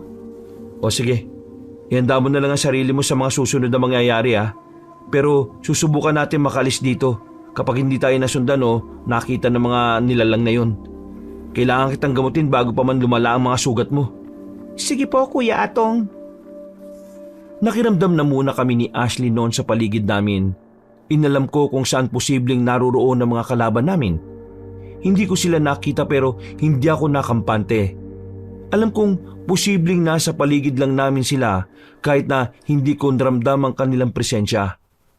Hindi nga ako nagkamali nang matanaw ko ang mag-ama sa hindi kalayuan. Marahil ay hinahanap nila kaming dalawa ng kapatid ko. Alam kong hindi pa nawawala ang bisa ng orasyong taga-bulag na inusal ko kaya hindi nila malalaman kung nasaan kami o maramdaman man lang ang presensya namin. Medyo malayo sa atin ang mga aswang na yun kaya pwede tayong kumilos ngayon paalis sa lugar na ito. Halika, aalalayan kita. Opo Kuya, Pero paano kung sa gitna ng paglalakad natin, mawala ng bisa ang orasyon ninyo? Wala na tayong magagawa kundi labanan uli sila. Pwedeng ako na lang naman din ang lumaban sa kanila eh. Subukan mong tumakas dito. Ligtas mo na lang muna ang sarili mo at susunod ako sa'yo sakali mapas lang ko na sila. Hindi ko po magagawa yun sa inyo, kuya. Hindi ko po kayo iiwan at hahayaang makipaglaban sa kanila na nag-iisa. Kapag wala na tayong mapagpipilian, sundin mo ang sinabi ko. Iniisip ko lang naman ang kaligtasan mo eh. Hindi pwedeng mapatay ng mga aswang na yon ang isa sa atin. Hindi po mangyayari yun, kuya. Magiging maingat na po ako sa pakikipaglaban. Hindi na ako nakaimik pa noon. Naituon na lang naming dalawa ang atensyon namin sa paglalakad. Medyo may kabagalan lang ang paghakbang namin noon dahil sumasakit ang sugat ng kapatid ko at naging panay rin ang paghinto namin. Nang medyo nakakalayo na nga kami sa pinagmulan namin, inakala ko pang hindi na kami mahahanap na mag-amang aswang. Pero ganun na lang ang gulat at pagkabahalang naramdaman ko nang sa paglingon ko, nakita kong mabilis na tumakbo patungo sa kinaroroonan namin ng mga nilalang. Hindi maganda to! Mukhang nakita na tayo ng mga aswang na yun. Bilisan natin, dali! Pero maabutan pa rin nila tayo, kuya. Hindi ko hayaang mangyari yun. Tumakbo tayo papunta ron. Siguradong kapag nakapasok na tayo sa kagubatan, marami tayong mapagtataguan doon at pwede natin silang iligaw. Hindi na nakaimik pa noon ang kapatid ko. Tiniis naman niya ang sakit ng sugat niya para mapabilis ang pagtakbo naming dalawa. Nakasunod na rin sa amin noon ang mag-amang aswang. Nang makarating nga kami sa loob ng gubat, naging alerto na kaming dalawa ni Ashley. Naganap na rin muna kami ng mapagtataguan naming dalawa para hindi kagad kami mahanap ng mga nilalang na humahabol sa amin. Pabulong din kaming nag-usap ng mga oras na yon. Kuya, hindi kaya matuntun ng mga aswang na yun kung saan tayo ngayon? Hindi ako sigurado. Malakas ang pang-amoy nila, lalo na't may sugat ka. Kaya may posibilidad na madali lang para sa kanila na masundan nila ang mga amoy natin. Ganito na lang ang gawin nating dalawa. Ano naman po yun, kuya? Bawat makikita natin puno, pahiran mo ng dugo mo na galing sa sugat mo. Nang sa ganun maligaw natin sila gamit ang paraang yon. Hindi nila mabilis na matutunto ng kinaroroonan natin kapag naamoy nila tayo sa iba't ibang bahagi ng kagubatang ito. Sige po, kuya. Gagawin ko po ang sinasabi niyo. Hindi na tayo dapat pang tumagal dito. Umalis na tayo at maghanap ng susunod na mapupuntahan. Opo, kuya. Hindi ko pinabayaan noon ang kapatid ko, Kabanong. Mabuti na lang din dahil maliwanag ang buwan ng mga oras na yon, kaya hindi rin kami nahirapan sa mga daan naming dalawa. Sinunod naman niya ang sinabi ko sa kanya na pahiran ng dugo niya ang bawat punong nakikita naming dalawa para mailis ang direksyon ng aswang na humahabol sa amin. Huminto lang kami nang medyo nakakalayo na kami at nakaramdam ng pagod ang kapatid ko. Naging mapagmatsyag lang kami sa paligid namin noon dahil naisip naming dahil baka may ibang aswang na sumugod sa amin. Pansamantala makakapagpahinga tayo rito. Siguradong mahirapan ng mga aswang na yun sa paghahanap sa ating dalawa. Sana nga po, hindi nila tayo makita, kuya. Teka, hindi na po pamilyar sa bahaging ito Mukhang napalayo na po talaga tayo, Kuya Atong. Tama ka, pero huwag kang mag-alala. Mahahanap din naman natin ang daan palabas sa gubat na ito Magtiwala ka lang sa akin. Sige po, Kuya. Natahimik na kaming dalawa ng mga oras na yon. Naisip ko na baka naligaw na kami noon pero hindi ko lang ipinakita sa kapatid ko na bahagyang nababahala na ako. Nasa ganong sitwasyon kami nang biglang nagkaroon ng kaluskos sa paligid namin. Doon naman kaming napahawak ng maigpit noon ni Ashley sa aming mga itak. Napasilip ako para alamin kung ano o sino ang may gawa noon at may natanong nga akong naglalakad sa hindi kalayuan. Naririnig na rin namin noon ang mga pagyabag mula sa kung sino mang papalapit sa kinaroroonan namin. Oras na makarating dito ang kung sino mang nakita ko. Iiwanan kita. Haharapin ko siya at susubukan kong labanan at itaboy. Sige po, kuya. Kayo pong bahala. Kapag sinabi ko mamaya na umalis ka na, huwag kang magdalawang isip na iwan ako Susunod naman ako sa iyo Pero kuya, huwag ka nang matigas ang ulo. Sa ngayon, sundin mo na lang muna ako. Para rin naman sa kaligtasan mo itong ginagawa ko Alam kong ayaw akong iwan ng kapatid ko noon kung sakaling magkaroon ulit ng gulo sa mga aswang. Pero dahil sa pagpupumilit at pagpapaliwanag ko sa kanya, kalaunan ay pumayag na rin siya. Inihanda ko noon ang sarili ko dahil ilang di pa palang ang layo ng taong nakita ko. Nang humakbang pa siya ng 3 beses, hindi na ako nag-alangang atakihin siya. Nagulat naman ang taong yon pero mabilis niyang naiwasan ang pagtaga ko sa kanya. Hindi ako makakapayag na magtagumpay kayo sa kung ano man binabalak niyo sa amin ng kapatid ko. Papatayin ko kayo! Sandali lang. Hindi ko alam kung anong sinasabi mo, iho. Wala akong balak na masama sa inyo na kapatid mo. Napatigil ako noon sa pag-atake ko sa taong katapat ko. Bagya pa akong napalayo sa kanya. Hindi ko man nakikita ang mukha niya dahil saktong nakatayo rin siya sa madilim na bahagi. Pamilyar naman ako sa boses niya. Dahil hindi pa ako sigurado, hindi na muna ako nagpakampante. Nanatili akong alerto noon sa mga susunod na mangyayari. Kuya, may problema po kayo riyan? Sabihin po ninyo sa akin kung kailangan niyo po ng tulong ko Ayos lang ako rito, Ashley. Huwag mo kong alalahanin. Manatili ka lang dyan at ako nang bahala rito. Sige po, pero kapag naalangan kayo sa laban, tutulong po ako sa inyo. Hindi na kailangan. Kaya ko na to. Hindi na nakaimik pa noon si Ashley. Napalingon ako sa kinaroroonan niya. Nakita kong nakasilip siya. Hinayaan ko na lang siya at hinarap na lang ang taong nasa harapan ko. Hindi pa rin siya umaalis sa kinatatayuan niya kaya kahit anong gawin ko, hindi ko makita ang mukha niya. Pasensya ka na, iho, kung nagulat ko kayo na kapatid mo. Dadaan lang naman ako sana rito pero hindi ko inaasahan na bigla kang aatake sa akin. Sino po ba kayo? At bakit kayo napadaan dito? Pamilyar po ang boses niyo Kaya naisip ko pong baka makakilala tayo. O kaya minsan na po nating nakasalamuha ang isa't isa. Lorenzo, yon ang pangalan ko. Ikaw nga rin pamilyar din sa akin ang boses mo. Kung hindi mo mamasamain, pwede ko lang malaman ang pangalan mo. Atong po ang tawag nila sa akin. May kilala akong Lorenzo rin ang pangalan pero imposible na iisang tao lang po kayo. Hindi ka nagkakamali sa iniisip mo. Ako ang taong kakilala mo, Atong. Nagulat ako dahil sa sinabi ni Tandang Lorenzo at sa pagtawag niya sa pangalan ko. Nung umalis siya sa kinatatayuan niya at lumapit sa akin, nanlaki ang mga mata ko nang tumambad sa akin ang taong matagal ko nang hindi nakikita. Napangiti siya sa akin pero nanatili lang akong seryoso habang gulat na nakatingin sa kanya.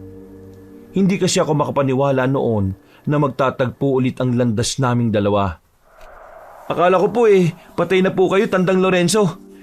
Hindi ko po inaasahan na makikita pa tayo rito at nasa ganitong sitwasyon pa kaming dalawa ni Ashley. Ang totoo niyan, nakatakas pa ako ng gabing yon, kaya buhay pa ako ngayon. Matagal akong nagtago pero ngayon, naisipan kong bumalik dito para muling hanapin ka. Malaki na ang ipinagbago mo, Atong. Mukhang hindi na ikaw ang dating binatilyong tinuruan ko sa pakikipaglaban at panggagamot. Nag-iba lang po ng kaunti ang pisikal na anyo ko pero ako pa rin po ito, Tandang Lorenzo. Mabuti naman kung ganon. Sandali lang. Ano nga bang ginagawa niyo rito sa gubat na ito? Gabi na, iho. At parang may hindi magandang nangyayari sa kapatid mo. May kalaban po kasi kaming aswang kanina, Tandang Lorenzo. Nagawa pong sugatan ng kalaban niya si Ashley kaya minabuti naming takasan na lang muna ang mga yon.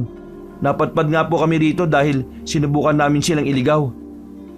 Kung ako lang mag-isa, patayan po ako makipaglaban sa kanila. Pero dahil delikado ang lagay ng kapatid ko, umatras na lang kaming dalawa.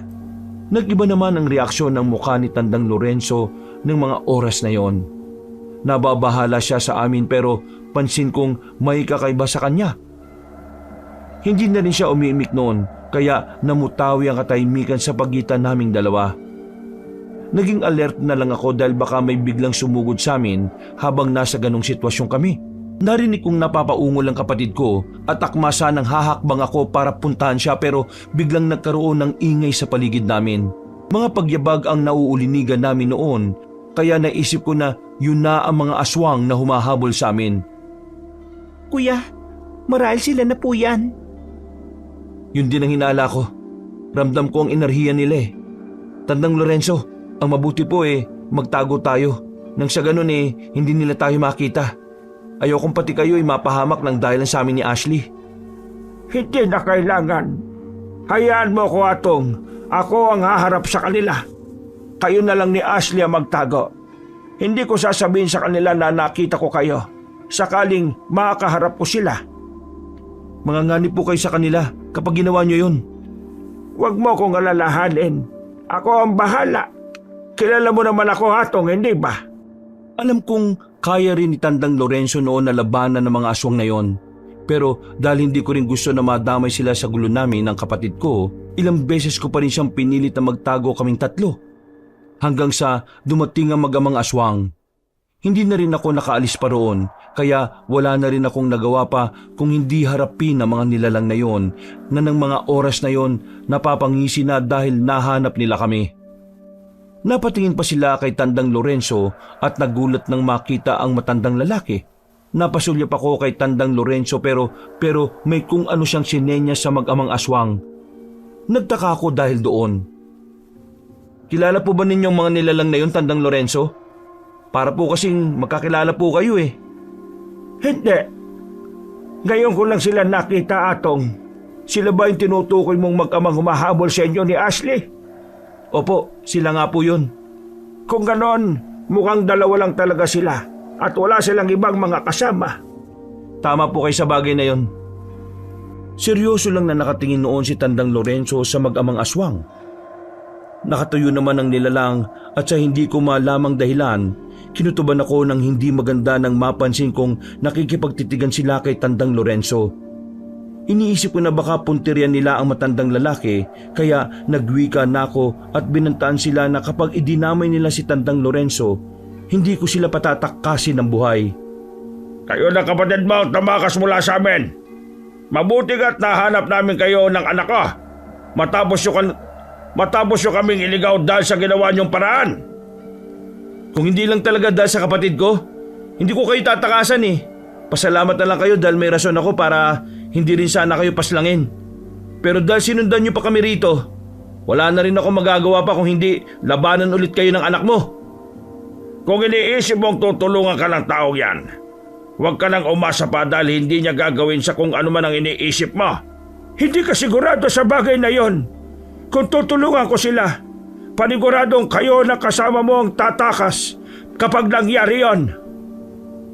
Hindi ko alam pero pakiramdam ko noon ay magkakilala si Tandang Lorenzo pati na rin ang mag-amang aswang. Naisip ko na marahil ay nakalaban na niya ang mga ito noon. Nagkaroon pa ng tensyon noon sa pagitan namin hanggang sa kalaunan nagpasya na lang din kami ng labanan ng mag-amang aswang. Nagulat naman si Mang Fernan at Dan nang sabihin ni Tandang Lorenzo na tutulong siya sa amin. Nakitaan ko rin ang pangamba ang mukha nilang dalawa. Napangisip pa ako noon. Alam kong dahil sa pagtulong ni Tandang Lorenzo, may posibilidad na matalo namin ang mag-amang aswang. Huwag na po natin silang bigyan ng pagkakataon makatakas, Tandang Lorenzo. Ngayon, mas malakas po ang loob ko na makipaglaban sa kanila dahil kasama ko na po kayo. Yan naman talaga ang mahalaga. Ang pagkakaroon ng lakas ng loob. Noon pa man, madalas ko nang sabihin niya sa iyo. Opo. Kaya pala maangas ang albularyong yan.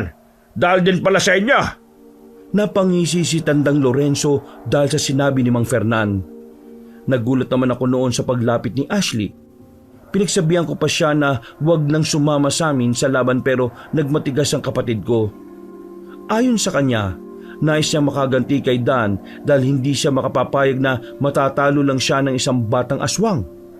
Dagdag pa ni Ashley, kaya niyang indahin ang sakit ng sugat niya dahil binendahan na niya ito ng kapirasong tela na pinunit mula sa kanyang damit para matigil ang pagdurgo. Dahil nakita kong seryoso at determinado ang kapatid ko, wala na akong nagawa pa. Sige, hahayaan kita. Pero sa pagkakataong to, mag-ingat ka na ha. Opo kuya. Ikaw na bata ka? Humanda ka sa akin. Ha?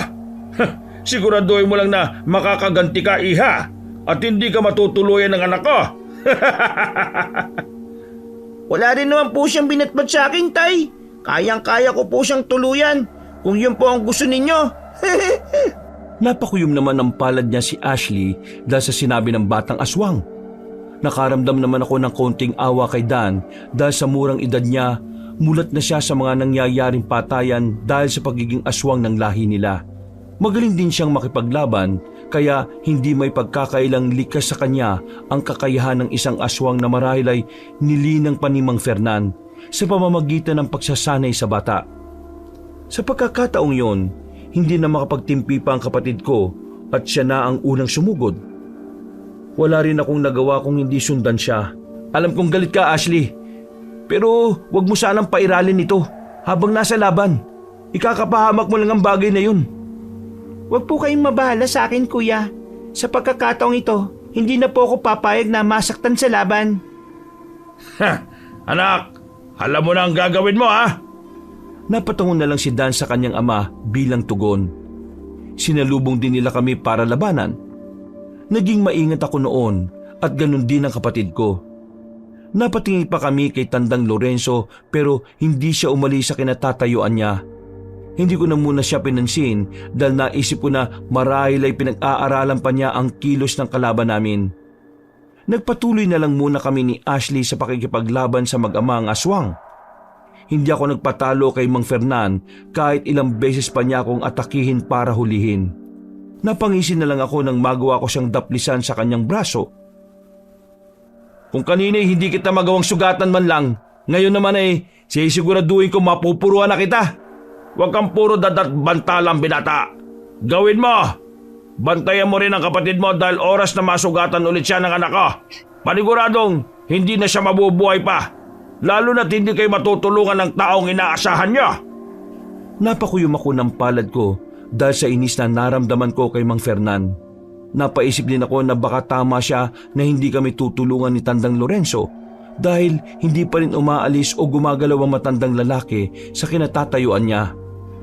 Kahit na ganon, ipinakita ko naman sa kalaban kong aswang na kahit walang tulong mula sa matanda, kaya ko siyang labanan. Sunod-sunod ko pa siyang inatake noon. Sabay pagtaga sa kanya gamit ang buong lakas ko. Nadidismaya naman ako dahil nagagawa niyang iwasan. Hanggang sa muli ko pa siyang tinaga at sa pagkakataong yon bumaunang itako sa kanyang balikat dahilan para mapahiyaw siya. Hindi ko rin naman kailangan ng tulong ng iba para mapabagsak ang hayop ka. Ipakikita ko sa iyo kung sino minamalit ninyo. Isa pa, kapag napahamak ang anak mo sa kamay ng kapatid ko, huwag sana kayo magsisi. Hindi mangyayari yon, binata. Malakas ang anak ko, kaya makakaya niyang patayin ang kapatid mo kung gugustuhin niya. Hindi na ako nag-aksaya pa ng oras. Muli akong inatake ni Mang Fernan at ilang beses ko siyang sinubukang tagain. Pero naging maingat siya sa bawat kilos niya. Kaya nahirapan na akong tamaan ulit siya. Napapangisi naman siya sa akin habang ginagantihan ako ng atake noon. Kaya ginawa ko ang makakaya ko para mailagan siya.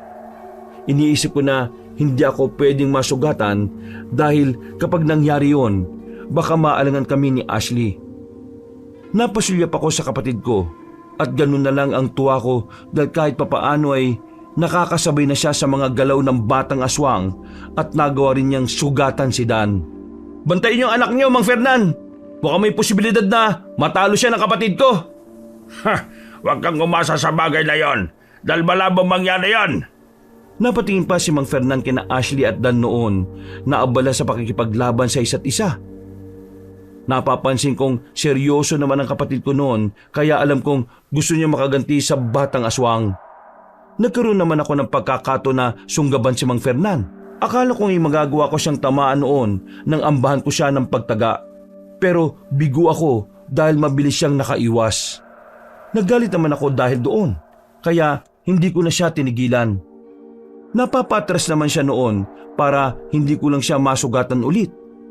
Nang makaramdam ako ng pagod, napahinto ko at napatras. Ganyan po kayo makipaglaban. Wala pong patutunguhan tong ginagawa natin. Hindi ka lang pala maangas dahil agresibo ka rin, binata. Tandang Lorenzo, itutuloy na po ba ang plano? Kanina pa po kasi kami naghihintay ng hudyat mula sa inyo Kayo na ang bahala sa kanila, Fernan. Gawin niyo kung ano man ang napagplanuhan. Sige, masusunod po. Nagulat ako noon dahil sa sinabi ni Tandang Lorenzo. Napaisip ako kung bakit magkakilala silang dalawa. Nagtaka na rin ako kung anong planong tinutukoy ng matandang lalaki. Nasa ganong sitwasyon naman kami nang sumigaw ng malakas si Dan. Nang mapatingin kami sa kanila, nakita naming nagawa siyang tagain ng kapatid ko sa dibdib. Ibinalibag din ni Ashley ang batang aswang dahilan para tumilapon siya. Mabilis namang lumapit si Mang Fernan sa kanyang anak para tulungan yon. Napatakbo si Ashley palapit sa akin at kitang-kita ko sa mukha ng kapatid ko ang pagod dahil sa pakikipaglaban niya. Kuya, sigurado mababawasan ang kalaban natin dahil manghihina na ang batang yon. Marami na siyang natamong sugat mula sa akin kaya masasabi kong napuruhan ko na siya. Mabuti naman kung ganon. Siguradong galit na ngayon si Mang Fernan dahil sa ginawa mo sa anak niya. Mas kailangan natin maging maingat, lalo na't may malaking problema rin tayo ngayon. Anong ibig niyo sabihin, Kuya Atong? Mukhang magkakampi si Mang Fernan at Tandang Lorenzo eh. Kaya siguro hindi tayo tinulungan ng matandang lalaki kahit sinabi nating kailangan natin ng tulong niya. Kasi kasamahan niya yung dalawang yan. Maging si Ashley nagulat sa sinabi kong yon. Napasulyap ako kay Tandang Lorenzo pero walang reaksyon ang mukha niya. Nakatingin din siya noon sa mag-amang aswang at napansin kong parang naiinip na rin siya. Pero pinipigilan lang niya ang sarili niyang makisali sa labanang nagaganap sa pagitan namin ng kanilang. Napatingin kaming dalawa noon kay Mang Fernan nang mapasigaw siya ng malakas at baka sa boses niya ang labis na galit. Narinig pa namin ang pag-uusap nilang mag-ama. Tay, mukhang hindi na po ako makakatulong pa sa inyo. Hindi ko na po kayang makipaglaban pa. Huwag mo nang isipin pa yun, anak. Ako nang bala sa kanila. Sisiguraduhin kong pagbabayaran nila ang ginawa nila sa'yo. Magpahinga ka na lang muna. Pagkatapos ng laban babalikan kita. Napatungo na lang noon si Dan sa kanyang ama bilang tugon. Kinarga ni Mang Fernan ang anak niya at hinanapan na mapagpepwestuhan. Hinayaan na lang namin siya ni Ashley at naito na muna namin ang atensyon namin noon kay Tandang Lorenzo. Hindi na ako nakapagpigil pa at kinausap ko na siya. Ano man talagang ginagawa niyo dito, Tandang Lorenzo? Sinabi niyo na tutulungan niyo ako pero mukhang kakampi naman kayo ng mga aswang na kalaban namin. Sabihin nating marami nang nagbago simula ng gabing yon, Atong. Ho? Pero hindi ko maintindihan eh. Bakit ginagawa niyo ito? Ano po bang koneksyon niyo sa mga aswang na yan? At anong plano niyo sa amin ng kapatid ko? Hindi ko alam kung kailangan ko pa bang ipaliwanag sa iyo, gayong hindi na rin naman kayo magtatagal ng kapatid mo. Pero sige, bago kayo mawala sa mundong ito, ipapaalam ko na lang sa inyong dalawa. Hindi pa nakakabalik noon si Mang Fernan dahil marahil inaasikaso pa niya ang anak niya. Nanatili na lang kaming alerto ni Ashley dahil baka bigla siyang sumugod sa amin. Seryoso lang ang mukha ni Tandang Lorenzo habang nakatingin sa amin. Naghihintay lang din kami noon ni Ashley na magsalita para ipaliwanag sa amin ang lahat. Nainip pa ako ng mga sandaling yon dahil ilang minuto nang nakalilipas hindi pa rin siya nagsasalita. Magsalita na po kayo at sabihin niyo sa amin ang lahat ng gusto naming malaman. Kung mapapatay man niyo kami sa gabing ito, mas mabuti nang klaro sa amin ni Ashley ang lahat. Tama po si Kuya Atong. Mas mabuting alam namin ang dahilan kung bakit po niyo kami papaslangin. Ay siya, mukhang naiinip na rin naman kayong dalawa kaya sisimulan ko na ang pagpapaliwanag sa inyo. Una sa lahat, Atong, naalala mo pa naman siguro ang nangyari nung gabing nagkahiwalay tayo, hindi ba? Hindi ko po makakalimutan yung Tandang Lorenzo. Nang gabing yon, inakala kong namatay na kayo dahil sa biglang pag-atake sa atin ng mga aswang. Pwes, ngayong nandito na ako sa harapan ninyo. Ibig sabihin nun ay hindi ako namatay noon. May nangyaring hindi ko inaasahan. Nadakip ako ng mga aswang na sumugod sa atin dahil mas pinili kong patakasin ka at labanan silang lahat. Masaya naman ako noon dahil nagawa kitang iligtas sa kanila, lalo na't alam kong hindi pa sapat ang kakayahan mo noon para lumaban. Tama po kayo. Yun nga pong sabi niyo sa akin ng mga panahong yon. Ano po bang sumunod na nangyari sa inyo nang makalis na ako ron? Gaya ng sabi ko, nakipaglaban din ako sa mga aswang na yon. Marami pa silang dumating at hindi ako nagpatalo sa kanila. Pero dahil nasukol nila ako, wala na rin akong nagawa ng mahuli nila ako. Kung nahuli ka po nila, bakit hindi ka nila pinaslang? Alam ng pinuno nila na isa akong albularyo at malakas din ako pagdating sa pakikipaglaban. Dahil doon, may inalok siya sa akin at yun ay mananatili akong buhay pero magiging kagaya nila ako. Hindi ako pumayag ng una pero nang sinabi nila na pati ikaw ay dadamay nila at papaslangin, hindi na ako nagdalawang isip pa at pumayag na ako. Alam mong bilang maestro mo, hindi ko gustong mapahamak ka. Tandang Lorenzo, yun lang ang nasambit ko ng mga oras na yon, Kabanong. Hindi ako makapaniwala na kahit na nasa kapahamakan na siya ng gabing yon, mas pinili pa rin niyang iligtas ako. Noon din, dahil sa sinabi niya, natanto ko kagad na isa na rin siyang aswang. Nagtaka pa ako kung bakit hindi ko naramdaman ang enerhiya niya bilang isang aswang. Hindi na ako nag-abalang magtanong pa. Sakto din naman na dumating si Mang Fernan noon. Aatake sana siya sa amin pero pinagsabihan niya si Tandang Lorenzo na huwag kaming sugurin at manatili sa tabi niya. Habang naghihintay ng hudyat, sinunod naman siya ng nilalang. Kumusta na ba ang anak mo, Fernan? Hindi po maayos ang lagay niya ngayon, Tandang Lorenzo. Marami po siyang natamong sugat at mukhang napuruan po siya ng babaeng yon. Pagbabayaran niyo ang ginawa niyo sa anak ko, papatay ko kayo! Kung ano man ang ginawa ko sa anak ninyo, yun din naman ang nararapat sa kanya. Huminahon na muna, Fernan. Hindi pa ito ang tamang oras para paslangin silang dalawa. Kinakausap ko sila tungkol sa mga bagay na nais nilang malaman bago sila mawala sa mundong ito. Sige po, Tandang Lorenzo. Huminahon nga si Mang Fernan at nanatiling nakatayo sa tabi ni Tandang Lorenzo. Nagpatuloy naman ang matandang lalaki sa pagpapaliwanag niya sa amin. Ayon pa sa kanya, nang maging isa na rin siyang aswang, naging mahirap para sa kanya ang buhay. Kung tama siya sa pasya, pero habang tumatagal siya sa pagiging ganoong nilalang, mas nagustuhan na rin niya, gayong nagkaroon din siya ng kakaibang kakayahan. Bukod sa kaalaman niya bilang isang albularyo, mas nagagamit na nga niya ngayon ang kapangyarihan niya bilang isang aswang. Kung ganon, hindi lang kayong dalawang posibleng makalaban namin sa gabing ito, Tandang Lorenzo. Marahil may mga kasama pa kayong papunta rito, no? Para kalabanin kami. Hindi po ba? Mali ka sa iniisip mong yan, iho. Sa katunayan, napaslang na ninyo kanina na kapatid mo ang iba pang mga kasamahan namin. Tama, may mga nakalaban nga kami kanina. Ano ba talagang dahilan bakit yung ginagawa to? Kung nagagalit kayo dahil napapaslang namin ng mga kasamahan ninyo, ginagawa lang naman namin protektahan ng mga inosenteng tao. Hindi yun ang dahilan bakit nangyayari ang lahat ng ito. May malalim na rason at alam kong magugulat at magagalit kayo sa akin. Nagtaka ko dahil sa sinabi ni Tandang Lorenzo. Nagwika naman siya na nagawa niyang paslangin ng mga aswang na naging dahilan bakit naging halimaw rin siya. Umamin din siya na siya ang pinuno ng mga aswang na nambibiktima sa mga baryo. Pero hindi niya pa sinasabi ang dahilan kung bakit kinakalaban nila kami at gustong paslangin. Napaisip pa ako na baka gusto niya akong gantihan ng matandang lalaki. Gayong dahil sa paglilitas niya sa akin ay naging iba ang katauhan niya. Inaamin kong nagalit din ako sa sarili ko dahil iniligtas kita doon sa mga aswang. Kaya ako naging ganito ngayon. Ginagawa ko ito para hindi pagigantihan ka, kung hindi singiling ka sa mga tulong na ginawa ko sa iyo. Ano pong ibig niyong sabihin, Tandang Lorenzo? Sapat na ang naging sakripisyo ko doon sa inyo para mabuhay ka ng matagal.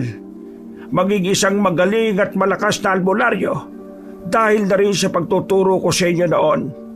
Sa ngayon, naisip kong pagbayarin ka sa mga bagay na iyon, Atong. Hindi ako makapaniwala sa mga sinabi ni Tandang Lorenzo ng mga oras na yon. Sinabi ko naman sa kanya na hindi ko hinihinging isakripisyo niya ang sarili niya para sa akin, gayong ginusto ko rin namang lumaban ng gabing yon. Ipinagpasalamat ko pa ang pagtuturo niya sa akin sa panggagamot at pakikipaglaban. Pero hindi niya dapat ako singilin, gayong siya rin naman ang may gustong ituro sa akin ng kaalaman niya. Nangako rin naman siya sa ama namin noon ni Ashley nang nabubuhay pa si tatay na tutulungan akong maging isang albularyo. Wala pong utang sa inyo si Kuya Atong na dapat bayaran. Kayo po mismo ang nagpasya na gawin ang lahat ng yon, Tandang Lorenzo. Hindi na mahalaga ang bagay na yon. Gusto kong singilin siya ngayon sa lahat ng naging tulong ko sa kanya. Simple lang naman ang hihingin ko sa inyo, Atong. Ano naman po yun, Tandang Lorenzo? Sa iyo ko na ipasa ang halos lahat ng nalalaman ko. Kaya nababagay ka sa ritual na gagawin ko para mas palakasin ang sarili ko, Atong. Ang dugo, puso at atay ng isang gaya mo ang kailangan ko para ialay sa pinakamataas na ritual na gagawin ko para magkaroon ng kapangyarihang higit pa sa inaasahan ko. Alam kong naging ganit na noon sa kapangyarihan na itim si Tandang Lorenzo base sa mga sinabi niya. Napakuyom na lang ako ng palad ko dahil malaki ang pinagbago ng dating maestro na nakilala ko bilang isang mabuting tao. Hindi na rin ako nakatiis pa noon at sinabi ko na rin sa kanya ang nangyari sa akin ng gabing yon. Kung inaakala niyong naging madali sa akin ang lahat ng gabing yon, pues nagkakamali po kayo. Nahuli ako ng aswang na humabol sa akin at balak na gamitin laban sa inyo. Pero hindi ako pumayag dahil ayoko mapahamak din kayo. Ginamit ko lang ang pinakamataas na aral na itinuro niyo sa akin para makatakas sa kanila. Kaya nababagay ka para sa magiging ritual ko. Dahil ang nakakagawa lang ng ganong bagay ay ang albularyong may malakas at malalim na kaalaman sa aral sa kanan. Paniguradong kapag tumagal pa, may posibilidad na maging isa kang dibino sa hinaharap. Baka sa mukha ni Tandang Lorenzo ang saya matapos niyang sabihin yon dahil hindi ko inaasahan na ang lahat pa ng pagtulong niya sa akin na ayon sa kanya noon ay kusa.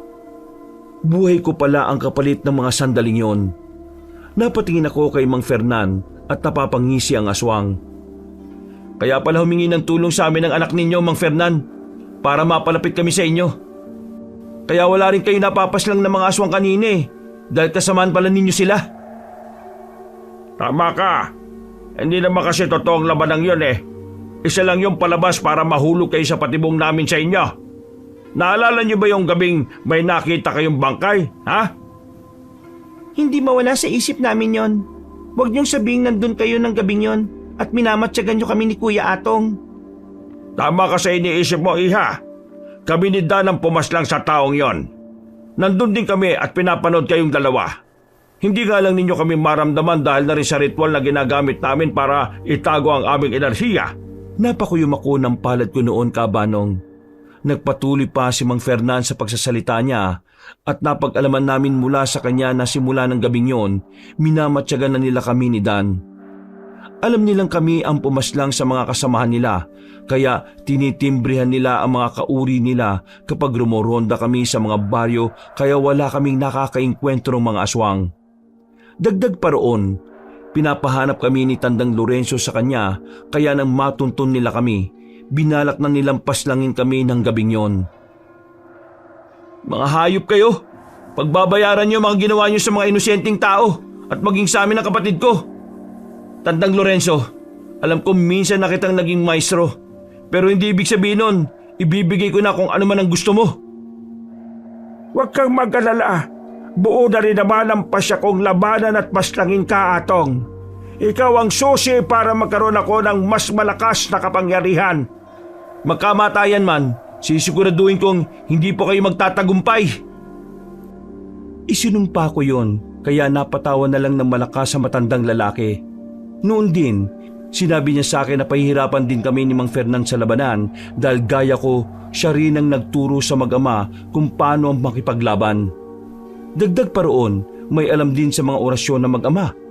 Nalaman namin na dati rin silang mga karaniwang tao na piniling maging aswang para sa kakaibang kapangyarihan.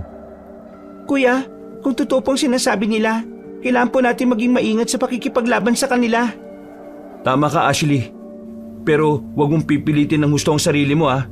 Kapag hindi mo na kaya, ako nang bahalang tumapos sa kanila.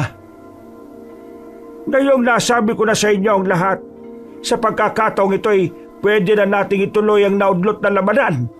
Binigyan ko na kayo ng mahabang oras, Kaya panahon na para tapusin ang laban na ito. Ako na muna ang bahala sa kanila, Tandang Lorenzo. Panoorin na lang po ninyo kung paano ko sila papaslangin. Sige, Fernan. Ikaw na muna ang bahala sa kanila. Tumango lang si Mang Fernan bilang tugon kay Tandang Lorenzo. Nanatili naman sa kinatatayuan niya ang matanda habang ang lalaki naman ay naghahanda ng umatake sa amin. Dahil doon, inihanda na lang din namin ni Ashley ang mga sarili namin. Napahawak na ako ng maigpit sa itak ko. Ilang sandali pang nakalipas, hindi na nagsayang pa ng oras at mabilis na kaming sinugod ng kapatid ko. Binigyan na ako ng isa pang pagkakataon para makaharap kayong dalawa at mapaslang. Hindi ko na yung palalampasin pa. Kung nagawa namin tumakas sa inyo kanina, pwes sa pagkakataong ito, hindi na namin gagawin yon. Haharapin namin kayong dalawa ni Tandang Lorenzo hanggang kamatayan. Kung ganon, wag na natin patagalin ang laban. Uunahin kitang babae ka bilang pagiganti sa anak ko. Hindi na kami umatras pa noon ni Ashley nang sunod-sunod kaming atakihin ni Mang Fernan. Hindi muna kami gumanti sa halip ay todo pag-iwas lang kami sa kanya. Hindi rin kami nagpadalos-dalos noon ni Ashley sa naging pagkilos naming dalawa. Nainis naman si Mang Fernan dahil sa ginagawa namin ng kapatid ko kaya naririnig naming napapamura siya. Napatras din siya at galit na nagwika. Kung ganyan lang din naman ang pamamaraan niyo sa pakikipaglaban ay walang mangyayari sa atin dito. Bakit hindi niyo na lang kami hayaang magtagumpay sa balak namin sa inyo? Matino pang pag-iisip namin ng kapatid ko. Kung naiinis ka dahil sa pag-iwas namin sa bawat pag-atake mo, bakit hindi mo na lang kasi mas galingan pa?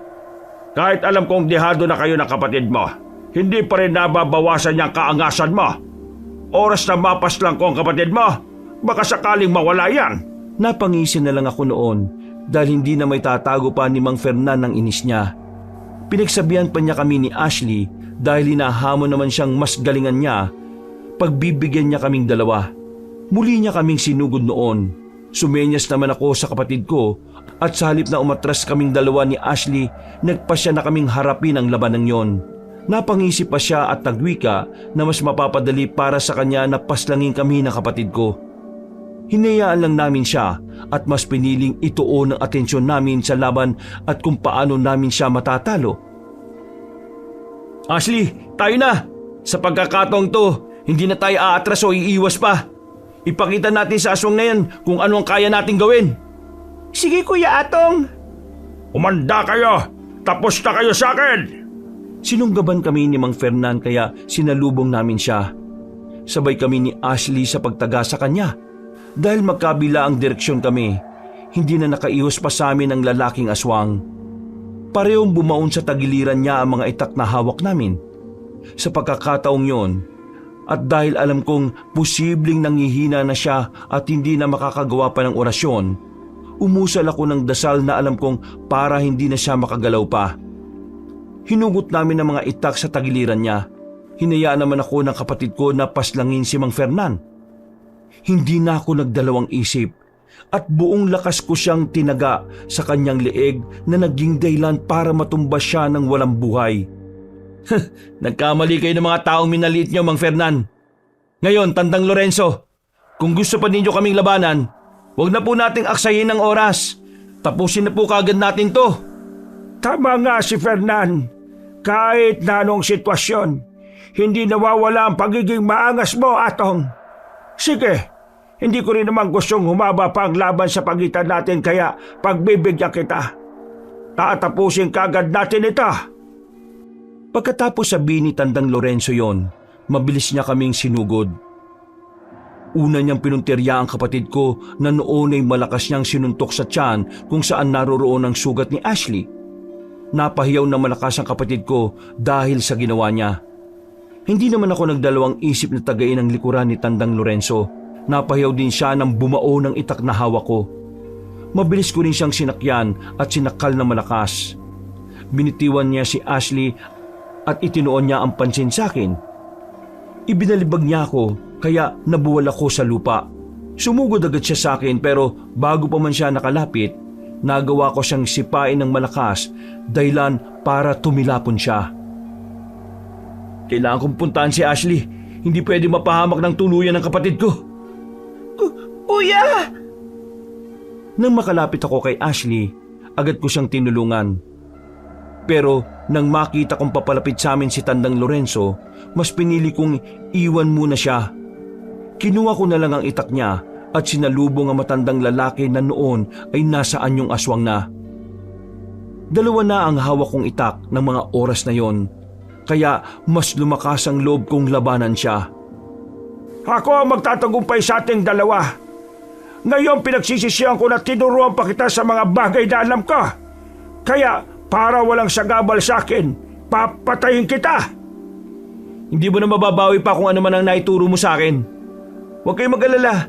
Ginagamit ko rin naman yun sa tama at gagamitin ko rin yun para tapusin kayo. Matapos kong sabihin yon, umusal ako ng dasal na alam kong makakatulong sa akin para mabilis na matalo si Tandang Lorenzo. Kinontra naman niya yon pero hindi ako sumuko kaagad. Kahit alam kong may mga posibilidad na maubos ang lakas ko dahil sa gagawin ko, hindi na ako nag-alangan pa. Hindi rin nagpatalo si Tandang Lorenzo noon pero dahil mas mahina na ang katawan niya sa akin, mas mabilis siyang mawala ng lakas. Nagkaroon ako ng pagkakataon na tapusin siya. At dahil hindi na siya makagalaw noon, wala na siyang nagawa pa kung hindi hintayin na tumama sa liig niya ang mga itak na hawak ko. Hindi ko akalain dahil sa pundasyon at paghihina ng katawan lang ang dahilan kung bakit matatalo mo ko, Atong. Hindi po sa lalim ng alam ng aral, mababase ang pagkapanalo. Tandang Lorenzo, minsan kasi, kailangan lang din po ang tiwala sa sarili at katapangan para matalo ang isang malakas na kalaban. Yun ang meron ako na wala sa inyo, kaya ako kayo matatalo. Nagkamali ako dahil inisip kong naging mahina ka simula nang magkahiwalay tayo. Pero mukhang mas nilinang mo pa pala ang kakayahan mo. Marami po akong dapat na matutunan at aminado ko ron.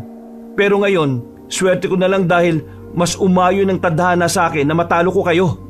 Itinaas ko na ang isang kamay ko noon para muling tagain si Tandang Lorenzo. Napapapikit naman siya at parang tanggap na rin niya ang kahihinatnan niya. Pero dahil na rin may respeto pa rin ako sa kanya bilang dati kong tagapagturo, hindi ko siya tinuluyan. Nagtaka naman siya dahil hindi ko itinuloy ang pagpaslang sa kanya, kaya nang magmulat siya, napawika siya. Bakit hindi mo ko tinuluyan? Yun po ay dahil naging tagapagturo ko po kayo noon. Marahil utang na loob ko rin talaga sa inyo ang pagkakaroon ko ng kaalaman sa pakikipaglaban at panggagamot. Ituring na lang po ninyo itong kabayaran sa lahat ng naitulong niyo sa akin. Patas na po tayo. Pero may bagay lang sana akong gagawin sa inyo na alam kong hindi ko rin pagsisisihan hanggang sa nabubuhay ako. Nagtaka si Tandang Lorenzo kung anong ibig kong sabihin.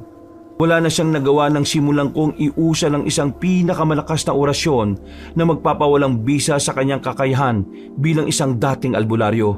Maging ang mga kaalaman niya sa aral sa kaliwa, hindi rin magagamit pa. Isa na lang siyang mahina at karaniwang aswang noon na kahit ang baguhang albularyo o manunugis ay kaya siyang talunin. Hindi ko alam kung magpapasalamat ako sa ginawa mo sa akin. Pero isa lang ang masasabi ko ngayon, Atong. Yun ay ang pangakong kailanman ay hindi na magpapakita at manggagambala sa inyo. Mabuti naman po. Sa susunod na makakalaban ko pa kayo, hindi na ako magdadalawang isip na tuluyan kayo. Isa pa po pala, Tandang Lorenzo. Isama niyo ang anak ni Mang Fernan. Kahit kailan, huwag niyong piliing magkrusulit ang landas natin. Napatango na lang si Tandang Lorenzo. Kahit nanghihina pa, mabilis siyang umalis sa tinanap ang anak ni Mang Fernan. Nang makita niya ito, nagpaalam pa siya sa akin at sa huling pagkakataon, humingi siya ng tawad. Nang wala na sila, inasikaso ko naman ang kapatid ko. Inalalayan ko siya. Sinunog namin ang bangkay ni Mang Fernan at saka namin nilisan ang lugar na yon. Umuwi kami sa bahay at agad kong ginamot si Ashley. Simula noon, Kabanong, wala nang napapabalitang pambibiktima ng mga aswang. Naging tahimik ang baryo. Nagpatuloy ang buhay namin ni Ashley. Sa kasalukuyan, may pamilya na ang kapatid ko at masaya na siya. mas pinili ko namang magpatuloy sa pagiging albularyo. Madalas pa naming napagkukwentuhan ng tungkol dito, lalo na at natalo ang mga aswang na yon ng isang maangas na albularyo.